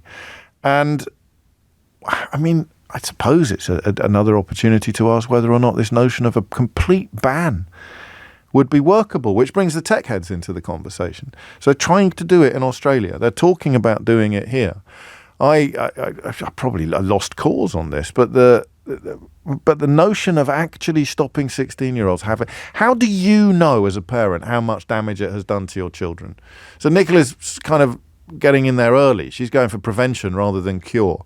You know for a fact that observing your children's activity on social media rather than the internet per se, you know for a fact that it's doing them enormous amounts of harm, and you don't feel there's a great deal, by the time they get to 16, there's not a great deal you can do about it. So how do you measure it? What would you point at? What's the behavioural equivalent of ringing the doorbell with a thumb? Harry's in Horsham. Harry, what would you like to say? Hi, Jim. Thanks for having me on. You're very welcome. So the thing that worries me about, specifically the very new breed of social media where it's kind of the endless scroll is how it kind of kills boredom as a thing that you ever have to experience. Yeah. So, like when you were watching a TV show or something, if you had your favourite show, it would be on once a week, and you couldn't bring that any further forward. You couldn't, change what time it's on or anything like that. But now, if you've got 2 seconds spare while you're waiting for something, you whack out your phone, start scrolling through, and then, you've just spent any time that you could have spent in thought or talking to your family or friends is just spent, making your brain numb for a while. How old are you? So you don't have any... I'm 29, so I'm kind of on the first wave of people that were... So what are you comparing it to? What are the good old days for you, as it were? Or just knowledge that this is how things used to be? Or are you just on the cusp that you can actually compare the two experiences? I lose track, Harry. I lose track of the speed. So when I was on the Daily Express 20-something years ago, your generation find it impossible to believe there was no access to the internet in the office of a national newspaper. I think there was one terminal in the library. Yeah, kind of like insane to think about to me, that what do you do on a coach journey for however many hours? But presumably you talk to your other passengers, or you read a book. Don't be ridiculous. Don't be ridiculous. I'm British. I wouldn't be talking to any other passengers. Of course, you're a Londoner. Sure. No, I'd listen to my Walkman. Do you know what that is? Yeah, even that. Yeah. I actually had a Walkman. Yeah. But I wouldn't. No, you wouldn't have that idea of. I know I get motion sickness. Otherwise, I'd have read a book. So just that. That's really huge, isn't it? When you think about it, what would we call it? It's not boredom. Because boredom is an itchiness. It's which you have. You get bored in 9 seconds, whereas previously it would have taken 90 minutes. It's an absence of. There's no liminal space in your mind. There's no sitting with it. In the past, you would have gone, run outside, do something creative, kind of create your own fun. But now you have a really, rectangle full of the world's wonders to rot your brain with, instead of coming up with anything yourself. But it's also full of good stuff. So how do you know it's doing you harm? I don't know anyone's ever spent an hour scrolling TikTok and thought it's done them good. No, but is it doing them harm? Is it doing, because you could have been watching rubbish on the telly, or you could have been reading comics. And I like comics, and I know they're probably a more substantive art form than TikTok, but is it doing active harm? I think... I don't know if I've ever had anything left in my brain after... Yeah, that's what I want to hit. I actively had to turn off social media. For me, it was like the only New Year's resolution I've ever kept to was deleting Twitter and getting a Kindle instead. Really? And you've kept it? Yeah, I mean, obviously, our friend Musk has made that a lot easier. That's very true. A friend showed me what it's like now, and it's extraordinary. God, it's awful. Yes, it is. But then again, so the last thing I should do is be telling you how nice it is over on Blue Sky. So I definitely won't do that. Harry, take care. Let's pin down the knowledge that it's what damage is it done? Has it done to you? So that's fascinating to hear a 29-year-old already making the decision to excise it from their life. What would you point at? So you could do your children if you want, although generally we don't like ringing radio stations to describe damage that's been done to our children that we could perhaps ourselves have prevented. But you know that it's damaged you. And the best way to know it would be to wean yourself off it and describe what has happened subsequently. The Anxious Generation is a fascinating book. The thesis, Jonathan Haidt's been in the studio to talk about it, Sarah. You must have missed that. But the thesis is challenged. Not everybody believes that all these mental health explosions are down to the introduction of social media. I would lean towards it. I think that the development of those frontal lobes does speak, and the clincher would be that documentary which had many tech bros, senior kind of tech tycoons, talking about how they'd never let their own children near the products that other people's children use of had made them billionaires. I mean, that in many ways, but I've spoken a million times about things I once would have thought were deal breakers. So what would you point out? What would you stick to as the evidence that this is bad news? It's 11:48. Remember, Mystery Hour's on the way, so if you want to join this conversation, you've got to be quick. James O'Brien on LBC. It's 11:51. You're listening to James O'Brien on LBC. Toby Tarrant, who is on air on another radio station on Radio X while I'm on air here. I think he's just got one of my texts by accident, because he's just posted a picture of his screen. It says, "Can you hear the words coming out of your mouth? You do realise we can hear you, right?" Oh, dear. 11:52 is the time. Back to how you know. Because there's a sense, isn't there? A belief, an intuitive acceptance of the idea that social media addiction or too much time online is really bad for us. But how do you know Harry's in Brentwood. Harry, what would you like to say? So I was listening to a podcast on TikTok and how great their algorithm was. I'm not really onto social media much, except for TikTok counts as that, and I think YouTube does as well. Well, that's quite a lot of social media. If you're on TikTok and YouTube. Well, so I went on TikTok following the podcast advice that the algorithm is amazing. I used to get a lot of information from YouTube, not entertainment stuff, DIY. Man, I fixed my dishwasher because of YouTube. I did a lap of honour around the whole garden. I couldn't believe it saved me about 200 quid. It's absolutely amazing source of information. Yes. Anyway, I got onto TikTok, and the algorithm is pretty special, and it was feeding me a lot of videos that I like. And then I went back to YouTube to look up a specific repair I needed to do. And within like a minute into the video, maybe 2 minutes in, I found myself wanting to move on to the next video. And it hadn't even got into the bit on the video where I was going to learn how to do the repair. And from that moment, I realized how the short videos on TikTok, the 30 seconds to a minute, has really shortened my attention span. So what did you do about it? You can put a time limit on your app, on your phone, so I limit it to an hour a day on TikTok. And I really only use it in scenarios where... But if you're enjoying it, I mean, you know, I got an amazing message a minute ago, which I've managed to lose already, but someone who, I don't know if you play video games, but these open world video games now, Graham writes, I play games just so I can go for a walk in the open world or spend time fishing. That's Red Dead Redemption 2. It's a great way to get headspace. So just because you're online or even playing a game or even on TikTok doesn't actually mean it's necessarily negative. It could be quite relaxing for you. It could be, but it's the short-term videos that each video releases like an endorphin hit. In fact, it's the scrolling action that releases the endorphin hit, much like an addicted gambler gets their endorphin hit, regardless if they win or lose. It's on a one-arm bandit or the slot machines. It's actually hitting the button that releases the endorphin. Even if they win, it doesn't change. Yeah, of course. The but I mean, dopamine's good in many other contexts. I like the search, as it were, for the thing that just makes you the thing that would silence a skeptic. Do you know what I mean? And we're not quite there yet, but I think that. Have you got children, Harry? Yeah, 2 young children, 3 and 4. So what are you going to do? Well, I think technology is great. They are certainly going to use technology. My 4-year-old can phone my wife on my phone. He can unlock it, open the phone app, and do it. I'm doing a lot of research on raising children. Are you? It's just online. The way out. Online.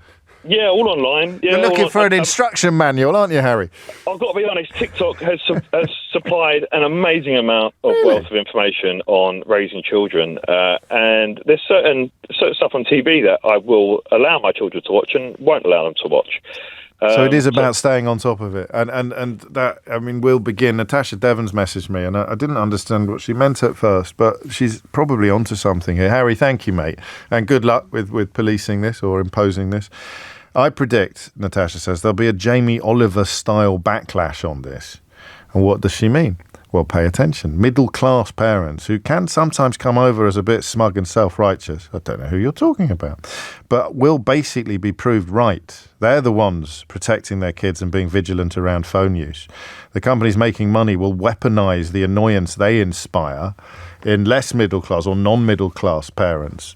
I've seen it on the ground already, and Natasha, if you don't know, alongside her duties at LBC is a tireless campaigner, worker and educator in this field and others, going into schools to talk to young people about the challenges they face, many of which will be rung back to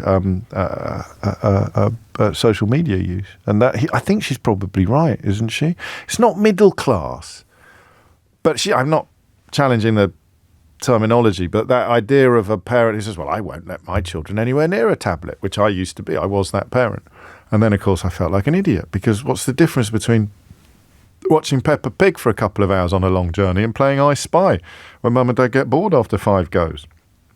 So that's the thing, isn't it? That slightly holier than thou attitude, which sometimes does get conflated with middle class. Tim's in Boston. Tim, what would you like to say?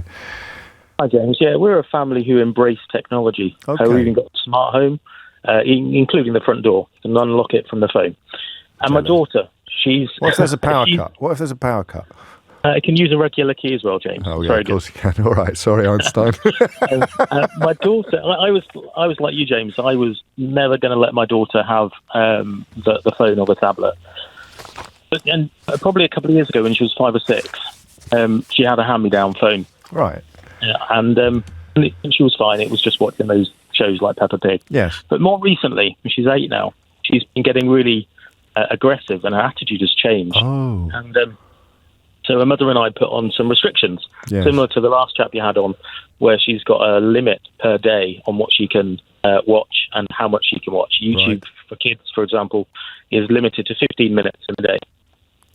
But if she completes chores and does her homework and plays the piano, then she gets to. So it's like everything else. It's like everything else. It's like you don't let your children exist on a diet of unleavened angel delight, do you? Or have Haribo for breakfast, but you don't ban Haribo completely from the house either. Don't at me if you do.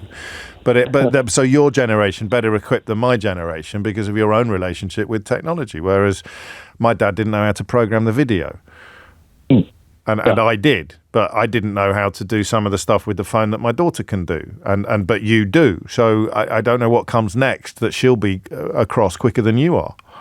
She's actually really quite smart with what she's doing. So the requests that she has to give a request to us, and it pings up on our phone, and we can allow or reject her request for an additional 15 minutes or a day. And her mother's been giving her full day access. Access all day. And my daughter says to me, Daddy, we should take Mummy off the list because she gives me access all day. Wow. So she recognises that too much of this technology is too bad for her. I always have a joint. I'm a 52-48 when I talk to dads like you, because 8 is still young, and I love your confidence. And I hope it's justified. And I like the way you've made me think about this simultaneous, and you may not have picked up on this because of your relative age, but while allowing them to do whatever the hell they want online, we've become incredibly protective about what we allow them to do in real life. So the biggest difference between my generation of children and subsequent ones was literally running around unsupervised, whether you were playing soldiers in a field or whether you were just riding your bike until you couldn't pedal any further. Then you'd eat your sandwiches and pedal back home again, or you'd go around your mates and no one would know where you were until tea time, or your mum would have a bell and she'd step out into the backyard and ring the bell. This is me growing up, so that we'd come back from playing wherever we were off in the fields. And now, no chance of that happening in most families, but no real parenting. And that's when it begins to sound a bit holier than thou, isn't it? But no parenting is going on online. But it's true that the one has exploded and the other has completely shriveled. Yes, absolutely. Yeah, wow. And I see that in myself as well, that I used to be allowed out until the lights would come on. A street light. Why didn't you get? That's another great example. Why didn't you get a thing that opens with your thumbprint? We do have that too, James. I'll send you some links. I hate you, Tim. Honestly, have you? Just one thing before you go. You haven't got a slide from your bedroom to a secret swimming pool in the cellar, have you? I haven't, no, but that's probably something we should add. Yeah, that was always my dream. I don't think it's going to happen now, but hey ho, not unless I win the lottery. Thank you, Tim.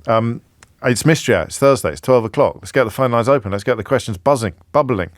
Shall we? 0345 6060 973. Your weekly opportunity to achieve the sort of satisfaction not ordinarily available anywhere else on your radio dial. If you don't know what I'm talking about, then allow me to suggest that you might be in for a treat. James O'Brien on LBC. Is it that time of the week already? You are joking me. 5 minutes after 12 is the time. I didn't ruin the hook and tease by dropping into the conversation about the internet that I once worked at the Daily Express, because I wasn't the video games editor of the Daily Express. I was the show business editor. Possibly the worst show business editor in the history of Fleet Street, but I was briefly the video games editor of the Daily Mail. I'm mentioning that now just to get it out of the way, just to get the hook and tease out of the way before I forget. I want you to call me with a mystery, something that has had you puzzled for the longest time, a riddle that you've been unable to unravel, or a puzzle you've been unable to solve, but you know that the solution is out there. And while you perhaps could find it by deploying the kind of technology we were discussing in the last hour, we celebrate on this programme the tradition of human interaction, don't you know? Because just to knit everything together, video didn't kill the radio star. So if you want to find out more about this, if you want to find out more about the game that you can win by providing my favourite contribution of the week, then go to mysteryhour.co.uk. You can win a Mystery Hour board game. A couple of people had it for their birthday recently and sent me jolly photographs. But of course, Christmas is coming, so head over to mysteryhour.co.uk. Full terms and conditions for the competition at lbc.co.uk. Rin's being very funny, saying, did you review Pong? I was about 6 when Pong came out, as you well know. I got a review of Grand Theft Auto 3 into the pages of the Daily Mail about a week before the editorial pages described it as the end of civilization as we know it. No one had picked up on the fact that their own video games reviewer had given it 5 stars a few days previously, but that may have been the beginning of the end of my brief reign in that role. So, let's just crack on, shall we? There's no more furniture. I've started reintroducing the promise of one laugh out loud moment between now and 1 o'clock, and indeed the adjacent promise, the concurrent promise, that you will know more by 1 o'clock than you do now, but we shall see. 7 minutes after 12 is Anne-Marie, so she's already had her laugh out loud moment. That's fantastic. We've barely started. And speaking of barely starting, Sam's been in touch to suggest that this would make an excellent introduction for Mystery Hour. I like it when we sort of crowdsource material. It saves me having to work very hard. My girlfriend, Chloe, in case you were wondering, went for an interview last week. Right, Sam. During the interview, the interviewer asked her to provide examples of how she would demonstrate that she is keen to learn new things. When she was talking to me later that evening, she was telling me about the questions, and I was particularly keen to know what example she gave to that question. So I asked her a few times, what did you say when the interviewer wanted you to prove that you were keen to learn new things? It turns out she responded by telling the interviewer that she can easily evidence her keenness to learn new things by the fact that she listens to Mystery Hour every week without fail on LBC. Well, hello, Chloe, and thank you. So here is the tease for the rest of this hour. Did Chloe get the job? If you think you've got an amusing answer to that question, I shall take it. Did Chloe get the job? All right. You can text 84850 or you can WhatsApp 0345 6060 973. 8 minutes after 12 is the time. Should we go? Should we do? Yes, Jacob is in Edinburgh. Jacob, question or answer? It's a question, James. Carry on, mate. Okay, so I think you'll like this one, James. It's a question about rainbows. Oh, yes. I love rainbows and dinosaurs. It's also a question about culture. So the question is, do all cultures regard rainbows as having 7 colours? So when I was at school, James, and when you were at school, we were told that rainbows have 7 colours. Yeah. Roy Gibb, Richard of York gave battle in vain. Richard of York gave battle in vain. Yes, that's right. That's the one. But I know, and I suspect you know, or many of your listeners don't know. Presume anything on my part when it comes to science. That rainbows have all the colours in the full spectrum of visible light. So everything ranging from the visible side of infrared to the visible side of ultraviolet. So it's a very large number of colours, and or I don't know if it's infinite, but certainly a very large number. And we could divide that into any number of colours we chose. It so happens that we've arbitrarily chosen, at least in the Western world, to divide it into 7 colours. Is it arbitrary? Is it not a reflection of what we see with our eye rather than with a refracting lens or something else? I think we can see a rainbow, or a display through a prism or whatever of the full range of colours in the visible light spectrum, and we've decided that I think it's arbitrary that we've decided it's 7 colours. So does the rainbow have more than 7 colours in any other cultures, or fewer? Yeah. Or fewer? It's unlikely to have fewer.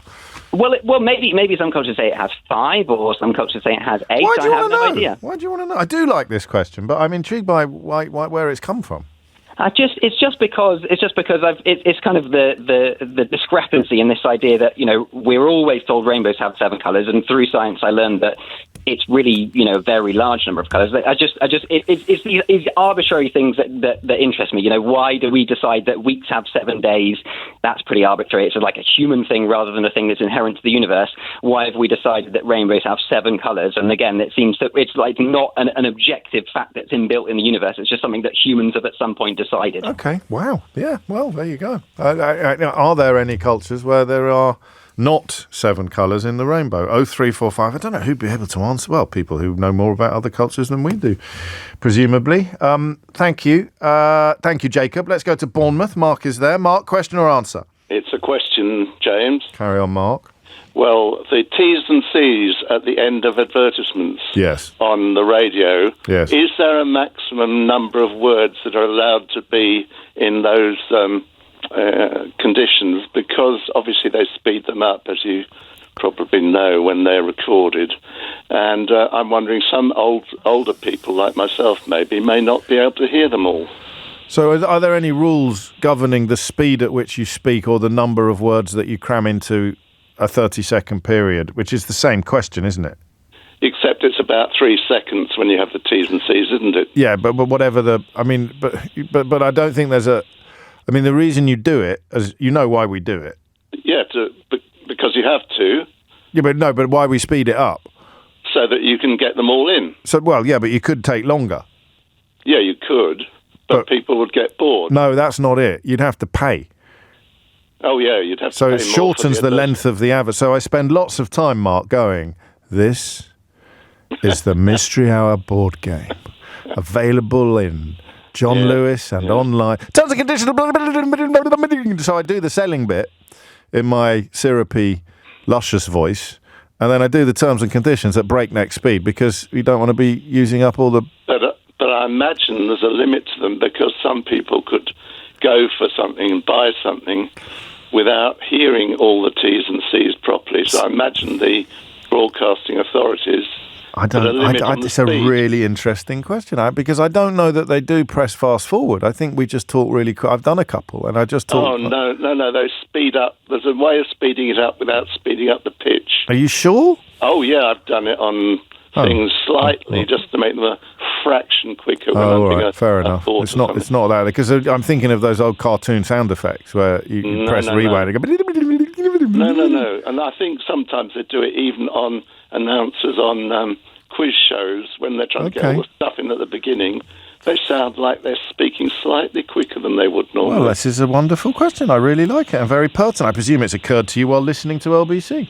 Oh, absolutely. Yes. It's your programmes, of course. There you go. Well, nothing ever speeded up on here, although there are plenty of people that wish we sometimes would. Mark, thank you. I like that. Are there any rules governing the speed with which you read out the terms and conditions at the end of adverts? And are there any cultures in which the rainbow does not consist of 7 colours? Mike's in Poole. Mike, question or answer?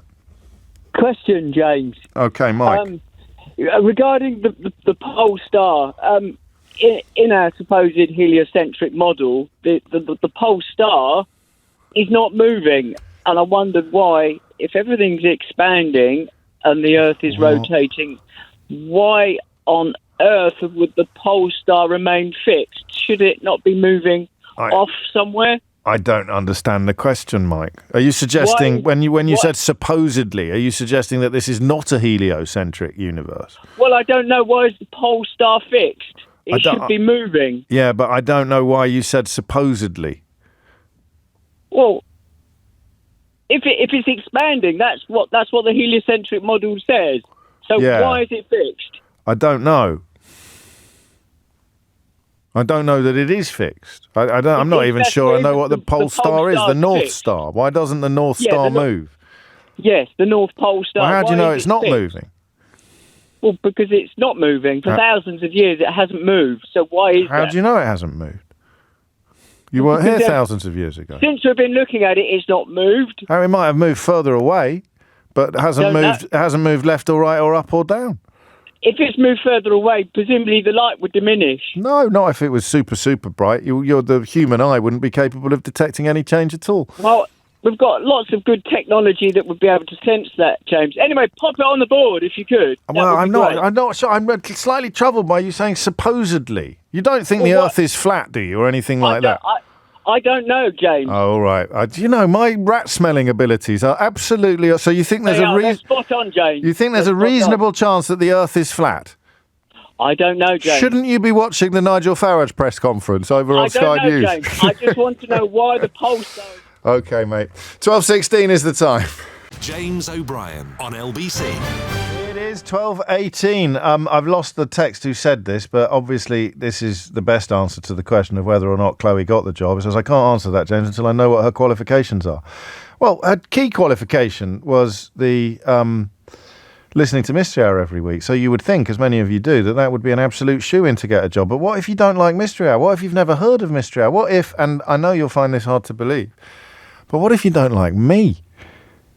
This could be the quickest way to make sure that you don't get a job in the history of job interviews.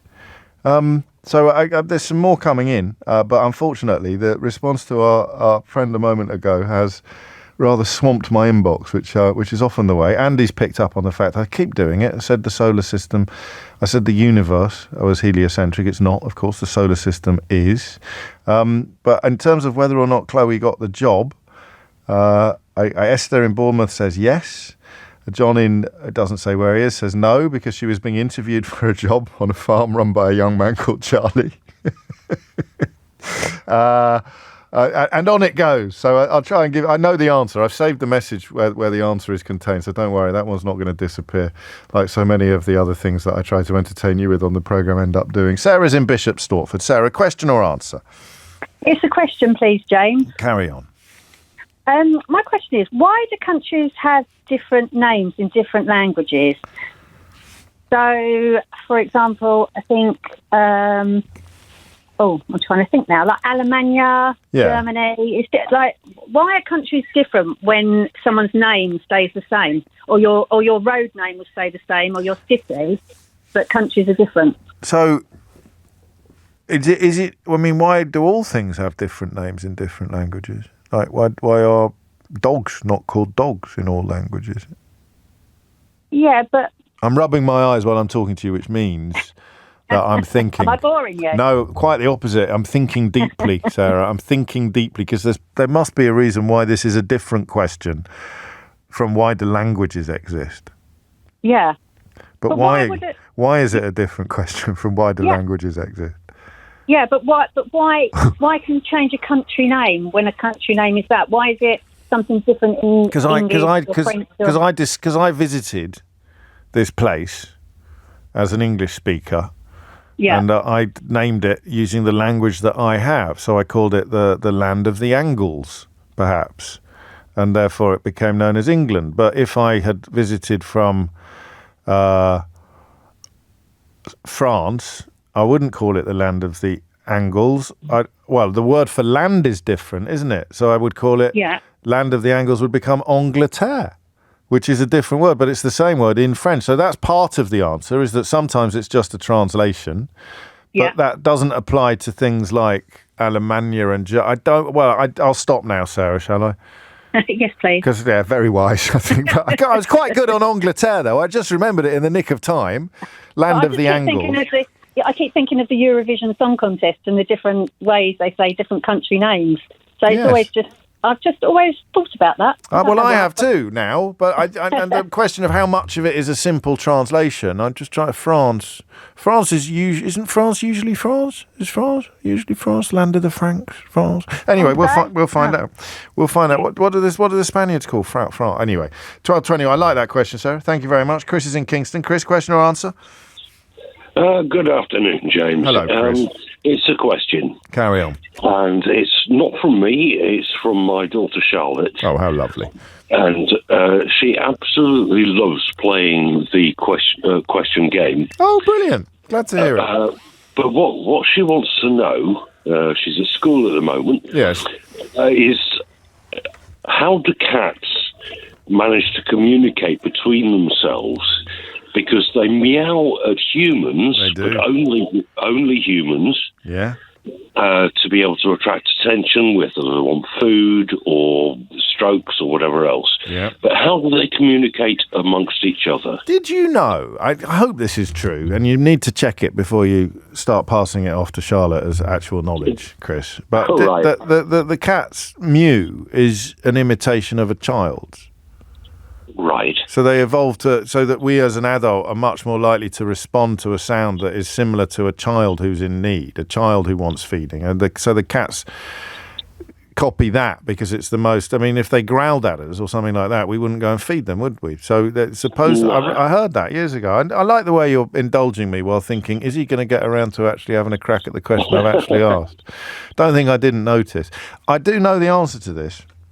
And the reason is twofold. Either we've done it before on the programme, or I too had a daughter well, I still do, but she was once the same age that your daughter is now and asked me exactly the same question, and I may have looked it up, which is allowed. Right. So it's almost all body language. So, everything from grooming and petting and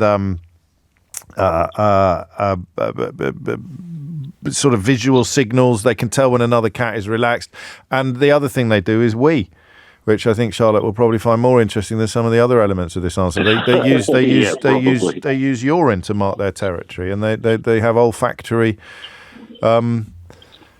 means of communicating with cats who aren't necessarily there at the time. But when two cats are interacting with each other, it will be body language, visual signals and body language. So body language and pheromones and all the rest of it. And we. Don't forget the we. Oh, that's pheromones. But it's we. Well, yeah, if you want to put it bluntly. Yeah, let's keep it simple, Chris. But I think because I've got 3, so I watch them quite a lot, and they sometimes pat each other in a friendly fashion, but generally speaking, the communication will just be body language. Yeah, I thought that was probably the case, but I didn't want to go definitive on it. No, well, it's Occam's razor, isn't it? I mean, what do they convey? Yeah. Fear, anger, get off my food. Or just I'm chill. Come and give me a bit of a groom, a bit of a lick, biting, friendly biting, all that kind of thing. Yeah, well, a couple of our cats will groom each other. Yeah, and the other one won't go anywhere near them. Yeah, we've got that as well. It's weird, and you can't ask them. No, exactly. I hope she's satisfied with that answer. Thank you very much. Thank you very much. She'll be on listen again later. Oh, that's lovely. Hi, Charlotte, and thank you for enjoying the Mystery Hour board game so much. And here's a round of applause, which you can have, actually, Charlotte. There you go. It's not for me, that's for Charlotte. 12:25 is the time. Dermot's in Dublin. Dermot, question or answer? James, hello. I have an answer for you. Carry on. It's regarding whether or not there are any rules as to the length and speed of terms and conditions at the end of radio ads. Oh, yeah. Yeah, the answer is no, at least not in the Irish ad industry, at least. I can recall a situation, a number of years back during the Celtic Tiger, when there was actually one of our major banks over here advertising some financial product or other, wherein the T's and C's ran to 20 seconds in a 30-second advert. Blimey. But is there any limit on the speed at which you read them out? Well, it's something that's decided on a session-by-session basis. It needs to be as quick as possible so that there's lots of lovely room for all the fabulous copy and creativity. No, I know that. I know that. But the question is a bit more focused than that allows. It's whether or not you can. There is a point at which they'll say that's too quick. People won't be able to keep up.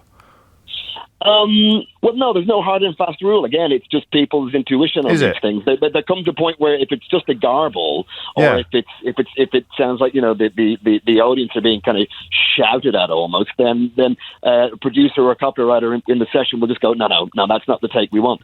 We're sure about this. And as sure as I can be, having done this for 26 years. No, well, I was coming to the qualifications. I'd say I'm mates with one of Chris Moore's best mates is the Cocoa Pops monkey. Again, but they don't do the T's and C's, do they? They just do the. You don't really have T's and C's with the Cocoa Pops. Well, I would hope. He's a lovely bloke. He's a lovely bloke. What have you done? What would we know? Or is it always going to...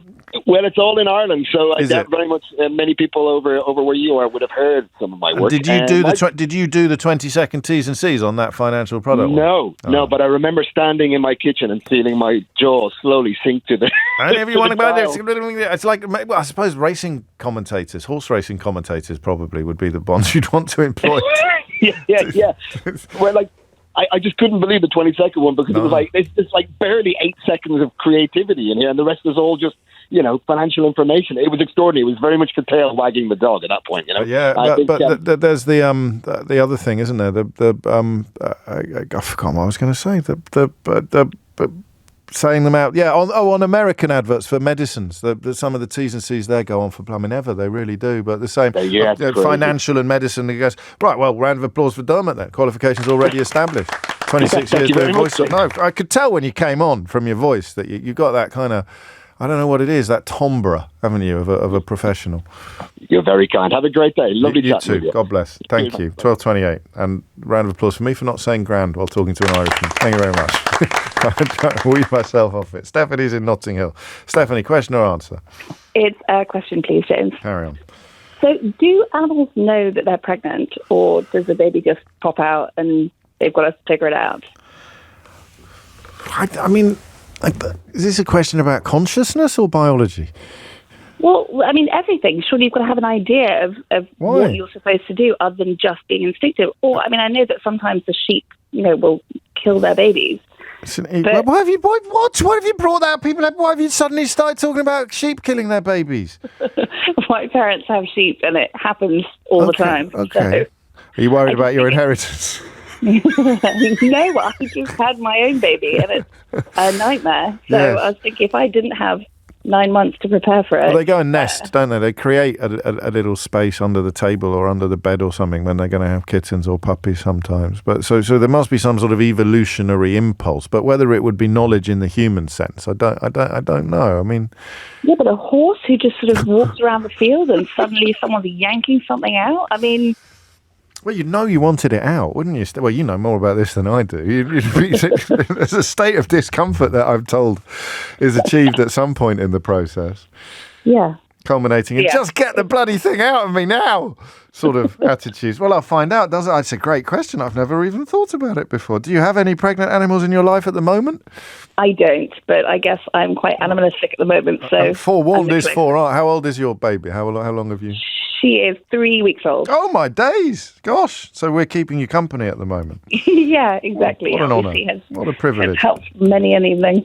Thank you. Well, we shall continue to do so, I hope. Stephanie, take care. 3 weeks. Crikey. So, I like that question. But I also can see that it's making certain presumptions, possibly even slightly anthropomorphic presumptions. But we will find out. It is 12:30. Tim Humphrey has your headlines. James O'Brien on LBC. 12:33 is the time. Terms and conditions apply. Did you catch it? Terms and conditions apply. Terms and conditions apply. Who's thinking of Withnell and I? And if you are thinking of Withnell and I, what line are you thinking of? Text it to 84850. Well, or don't. I mean, I'm just wondering whether anyone's mind is as meandering as mine. 33 after 12 is the time. Are there any cultures in this world where rainbows do not have 7 colours? Why do countries have different names? Why don't we all call countries by the same name? We've done that before, but I can't remember the answer, and it's a lovely question from Sarah. I think I've done cats for Chris. You may want to add to them. And do animals know they're pregnant for Stephanie? And is the earth flat for Mike? 33 minutes after 12 is the time. Wonderful. You wait weeks, months for Mark in Barrow in Furness to turn up, and then he turns up twice in a fortnight. Mark, question or answer? It's an answer. I was thinking of talking about country names. I was even talking about the Pole Star because I do have a keen hobby interest. But okay, what I am going to talk about is the colour terms. Oh, marvellous! In the rainbow and so on. Yes. And many cultures, and even within English culture, many people only see 6 colours in the rainbow. And the idea that indigo is one of the colours of the rainbow seems to be mainly due to Isaac Newton. Oh. Who introduced it. Before that, it was mainly the name of a dye for dyeing clothes and that.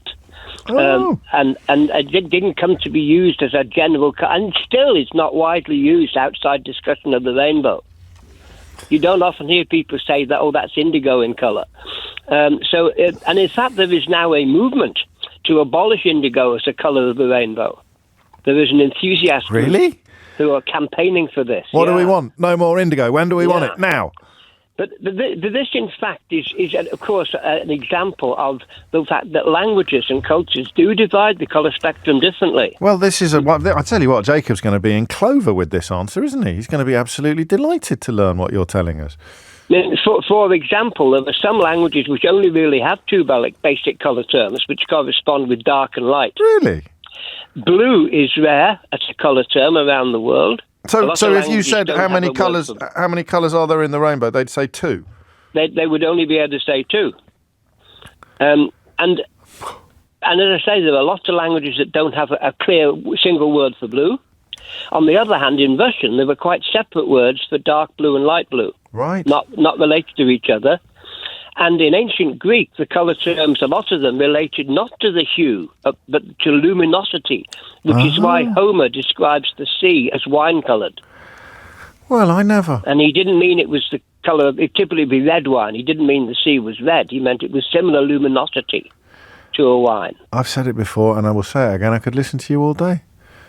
How do you know this bit?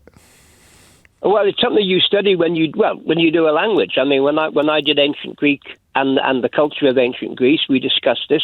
William Gladstone wrote a paper about this Greek colour term business. Did he really? It's been focused on for a long time.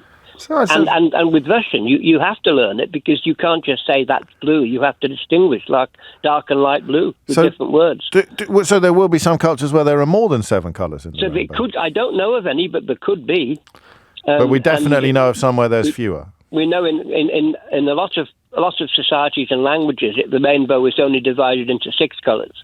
Why have people got a problem with indigo? What would be improved by the abolition of indigo from the rainbow? I think the feeling is that many people, first of all, it's hardly ever used except in describing the rainbow.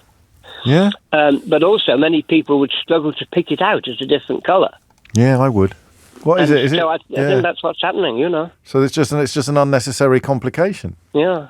Well, we'd need to come up with a new thing, wouldn't we? We couldn't have Richard of York. What was it? Richard of York, something in vain. Gave battle, but it would probably be gave battle vainly or something if you didn't have the You've got indigo. an answer for everything, haven't you, Mark? There's something like that. Well, honestly, Richard of York gave battle vainly. There it is, and get rid of the indigo. Is it a big protest movement? I mean, is it? I've heard of it. It's the first I've heard of it as well, but the first I've heard of it is in this conversation with you. It seems a bit of a niche thing. Some people would say they want a life. Some people might suggest that it is indeed so. Well, another round of applause for Mark in Barrow in Furness, our resident linguist and all-round good egg. That's a beautiful answer. Jacob will be over. I just sensed, don't you? And wasn't he right when Jacob said, I think you'll like this one? And I wasn't 100% sure that I did when we were confined solely to the question. But once the answer has been introduced into the equation, it's a thing of absolute beauty. Cultures where there's only really a reflection of light and dark, so you'd have 2 colours in the rainbow. The idea that indigo is unnecessary. So it would become Richard of York gives battle vainly. Red and yellow and orange and yellow. David's in Dublin. David, question or answer? Question, please, James. How are you, sir? I'm grand. Oh! Yeah, I was waiting on the ground. Oh, you did it. You got me, you rascal. What's the question? Okay, I have a plant, and it's called an Adansoni. It's a monstera plant, right? Yes. And if you look at the palm of your hand, the leaves are about that big. Right. But they have holes in them. They're more holes than leaves. Yeah. And I just wondered, do plants evolve? Like, how did that happen? Yeah, they do evolve. Are you sure? Yeah, I did it at college. I was going to say qualifications. Well, I did it at college. I did a thing on evolution and a bit of Richard Dawkins. It's a big area of study, but it's the same sort of principle. Is that a mutation occurs in a species that gives them an advantage in the environment that they're in, and therefore that mutation. For example, if you grew a berry that was tasty to bring Stephanie into the conversation, horses. Then a horse is more likely to eat that berry. Therefore, the berry is more likely to come out the other end of the horse as a seed in a big, lovely pile of manure. And therefore, it's going to grow more and more of it will be reproduced until eventually that's the new species. That's the new genus of the species. And so they evolve in the same way as anything else. So that same berry would probably evolve differently, say, if a cow or a sheep ate it, then it would be different. Yeah, but also if it didn't get an advantage in that environment, so it doesn't get blown in the wind, or it does get blown in the wind, it's gonna work better in the environment because of the mutation. Then the mutation gets replicated until the point that the thing that it mutated from drops off the radar almost entirely. I probably phrased the question wrong. I was just wondering about this particular plant, though, because why would the plant have more holes than leaves? You know what I mean? Well, I would hazard a go at that one. You know me, David. You don't have to take it as your answer, but I would imagine that a leaf with a lot of holes in it survives in a windy climate. No, but these are from the Amazon where there's no light. Do you know what I mean? These are they're tropical, kind of subtropical plants. Well, then you've got then the holes mean that it can grow without needing as much light as a plant with the holes or no holes in a leaf. James, I'm going to disagree with you there. What you can't though? They grow up trees. They literally. Yeah, but there's less chlorophyll. There's less chlorophyll in it because of the holes. So it's a bit like. Let me think of a helpful analogy here. It's a bit like if you were trying to. I've not got much, David. I'm not going to lie to you. I've not got much. About it. But if you limit the amount of chlorophyll, then you need less sunlight. Therefore, you're going to thrive in the Amazon. So yeah, here it comes. So a plant is born with a mutation. And the mutation is that it's got holes in the leaves, and because of the Amazon environment where it's hard to get sunlight, there is an evolutionary advantage in having holes in the leaves. Therefore, that plant gets replicated more with the mutation until the original plant either doesn't exist or has disappeared. Okay, I'm not buying a word of it. No, you're not, are you? All right. So what's the plant called, if you're going to get specific about it? It's a Monstera adansoni. Monstera adansoni. It's a cheese plant because it has so many holes in it. So it is called a cheese plant. Why does a cheese plant have holes in it? There's holes in it. Yeah. Why does a cheese plant have holes in it? That's the one. Why didn't you just come on and say that? You've wasted 6 minutes of my life. What are we talking about the bloody Amazon for? Why does a cheese plant have holes in it? 0345 6060 973. Thank you, David. Judith in Bracknell. Judith, question or answer?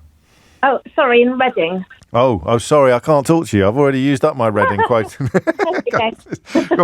Question or answer, Judith? A question, please. Carry on. So why is it that when a king is on the throne, his wife is a queen, like Queen Camilla? Yeah. But when a queen is on the throne, like our late Elizabeth II, her husband is not a king. He wasn't King Philip. No. And she's not really Queen Camilla, is she? She's Queen Consort Camilla, but she's still got the name Queen in her title. Yeah, but we never heard anybody say King Philip. No, well, he wasn't a King Philip. No. So I'm trying to think of other examples of... So William and Mary don't count because they ruled together, didn't they? Yeah. Queen Elizabeth and Queen Mary never married, I don't think. And Victoria's husband was Prince Albert, but not Duke. So Philip was a Duke and Albert was a Prince. But I think Albert might have been a Prince before he married Queen Victoria. Yeah, a Prince of somewhere else. A Prince of somewhere else. You know, it just doesn't seem to make sense that one sex has... Well, until recently, I think if Prince William had a daughter before he had a son, she would have been first in line to the throne, wouldn't she, when he becomes king? Yeah. So they've changed that around. It might just be one of those traditions that we're kind of slowly growing out of. Anyway, it was just something I was wondering about. That's what Mystery Hour's all about, Judith, whether you're in Reading or Bracknell. Things that you are just wondering. We shall try and find you an answer. I think it might be in the gift of the monarch. So that if Queen Elizabeth had wanted... who's going to say no, Judith? If Queen Elizabeth had said, right, it's King Philip to you plebs, who could have said no? Yeah, I don't know. King outranks Queen on like a chessboard or a pack of cards. So maybe if the Queen is the monarch, then you don't call the other one the King because then it would outrank. But then you just introduce a new rule saying King doesn't outrank Queen anymore. Or could you? Anyway, it's a lovely question. Someone will know the answer. 0345 6060 973 is the number that they need if indeed they do know the answer. You're listening to James O'Brien on LBC. A few more to knock off the board after this. James O'Brien on LBC. 47 is the time. You're listening to James O'Brien on LBC. Chloe did get the job, right? Simon in Camberley. Thanks to you, she's now head of woke at Jaguar. We haven't done that story. Some days even I haven't got the energy. What are they getting cross about now? A Jaguar advert. Really? How cross? Oh, yeah, really cross. Phone-ins, announcements, they hold 9 yards. Okay. Chloe was being interviewed for a job at LBC and did get the job because she quoted LBC as an example to demonstrate her point. I've already read out John's, but I'll read it again. Did Chloe get the job? No, she didn't. She was being interviewed for a job as a farmhand on a farm owned by a young man called Charlie. Chloe almost got the job, writes Charlotte, until they asked her how she would listen to the programme if they employed her, and she answered, I will tape it. Chloe didn't get a job because she was going for a job with Jacob Rees' Pieces, suggests Halla. I forgot that nickname. He was in this building today, apparently, honestly. Simon makes an excellent point. Did Chloe's interviewer ask her for her qualifications when she talked about Mystery Hour? And that is, I think, the point, isn't it? And Richie suggests that she was being interviewed by a pro-Brexit business person and the interview was terminated as soon as she mentioned James's name. Ditto Chris's theory that she was going for a job as a Daily Mail journalist. Whereas Marita says, I'm sure she got the job for no other reason than she provided a very creative answer. So did Chloe get the job? After being asked at a job interview whether or not she could demonstrate her enthusiasm for learning new things, she did so by revealing that she tunes into Mystery Hour without fail every week. And my favourite question on this issue was, would she get a Ray Liotta if she rang in to answer the question about herself? To which the answer is probably yes, but I've held off from saying so because she will now struggle to get through. And you've got to make it hard to get a Ray Liotta. Matt's in Scarborough. Matt, question or answer? It's an answer, James. What's the weather like up there? It's sunny today. Is it? Because they called the match off on Saturday. They called off the Kidderminster Harriers game at Scarborough. Did they? Well, I was in London. Anyway, breaking news. Go on, what have you got? What's the answer? It's an answer to the Pole Star question. Oh, aye. All right, then. So I believe the guy was referring to the North Star. Yes. Which is currently observed above our axis of spin. So the Earth's axis of spin. So it appears to us to be steady in the sky. But it isn't. It is not. No, it is moving, but it's because it's so far away, it's moving very slowly away from the axis. So in a couple of thousand years' time, it will most likely be to one side and we won't have a pole star anymore. Qualifications? I'm a master mariner. I'm a captain at sea. What are you? That makes me feel so inadequate. I don't know why. Sometimes when I ask people what their qualifications are and they come back with something like that, I think, oh, flipping heck. Come the revolution, I'm not going to be much use to anyone, am I? come the end of the world. What do you know why? People with interesting views, eccentric views, even perhaps flat Earth views, think that this is proof that they're right. No idea. No, same here. But I thought I'd ask. Round of applause for Matt, please.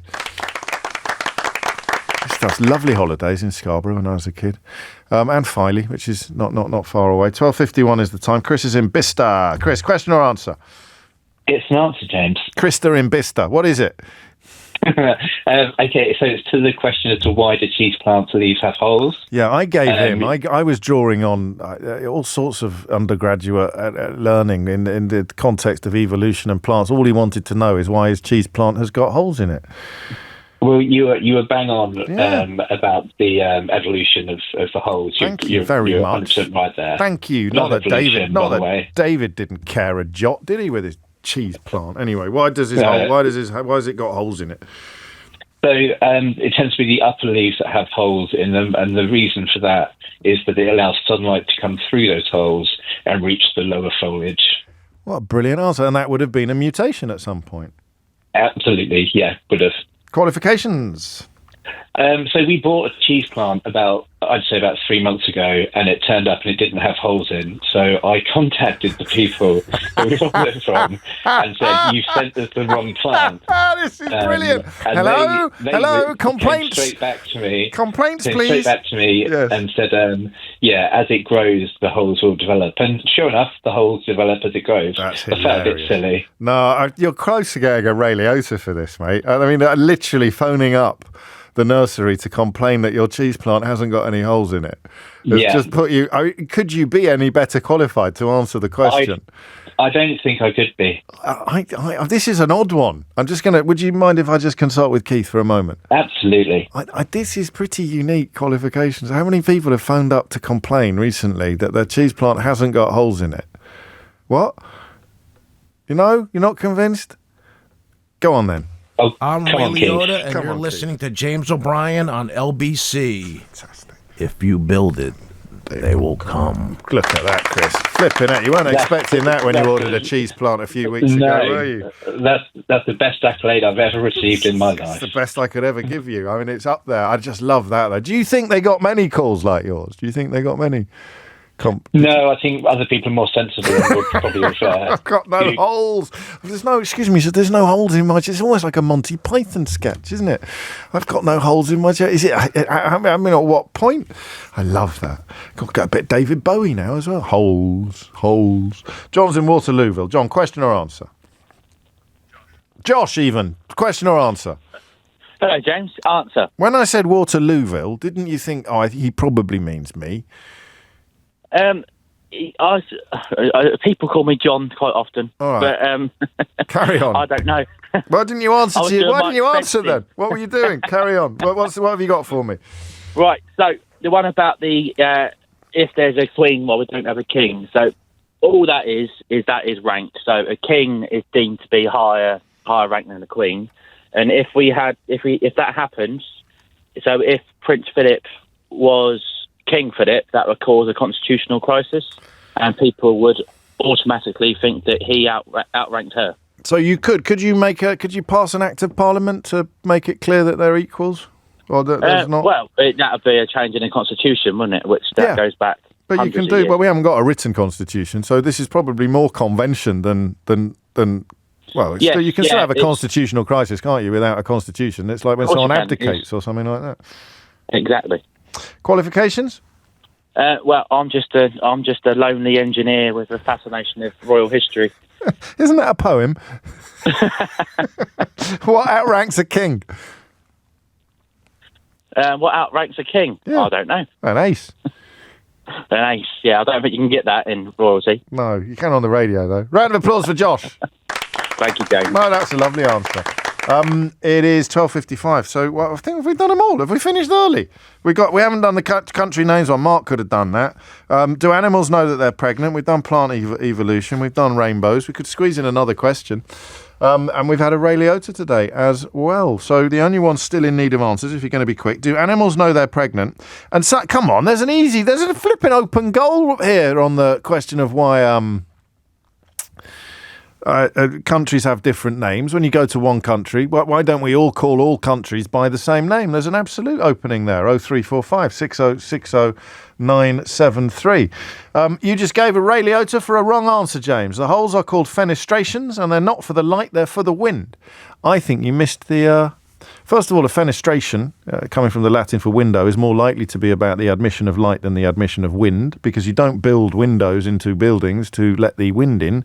You build windows into buildings to let the light in. And second of all, the natural habitat of these plants is places like the Amazon, where there is a shortage of light because of the height and the frequency of the trees. So you could be right, but I'm not even for a minute thinking of rescinding that Ray Liotta at the moment. 12:56 is the time.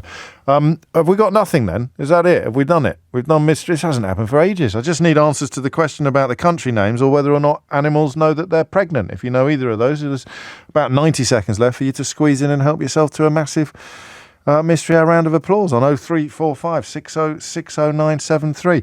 Means we can have a little chat about the award of the board game this week. Who do we think deserves the board game? Mark's already got one.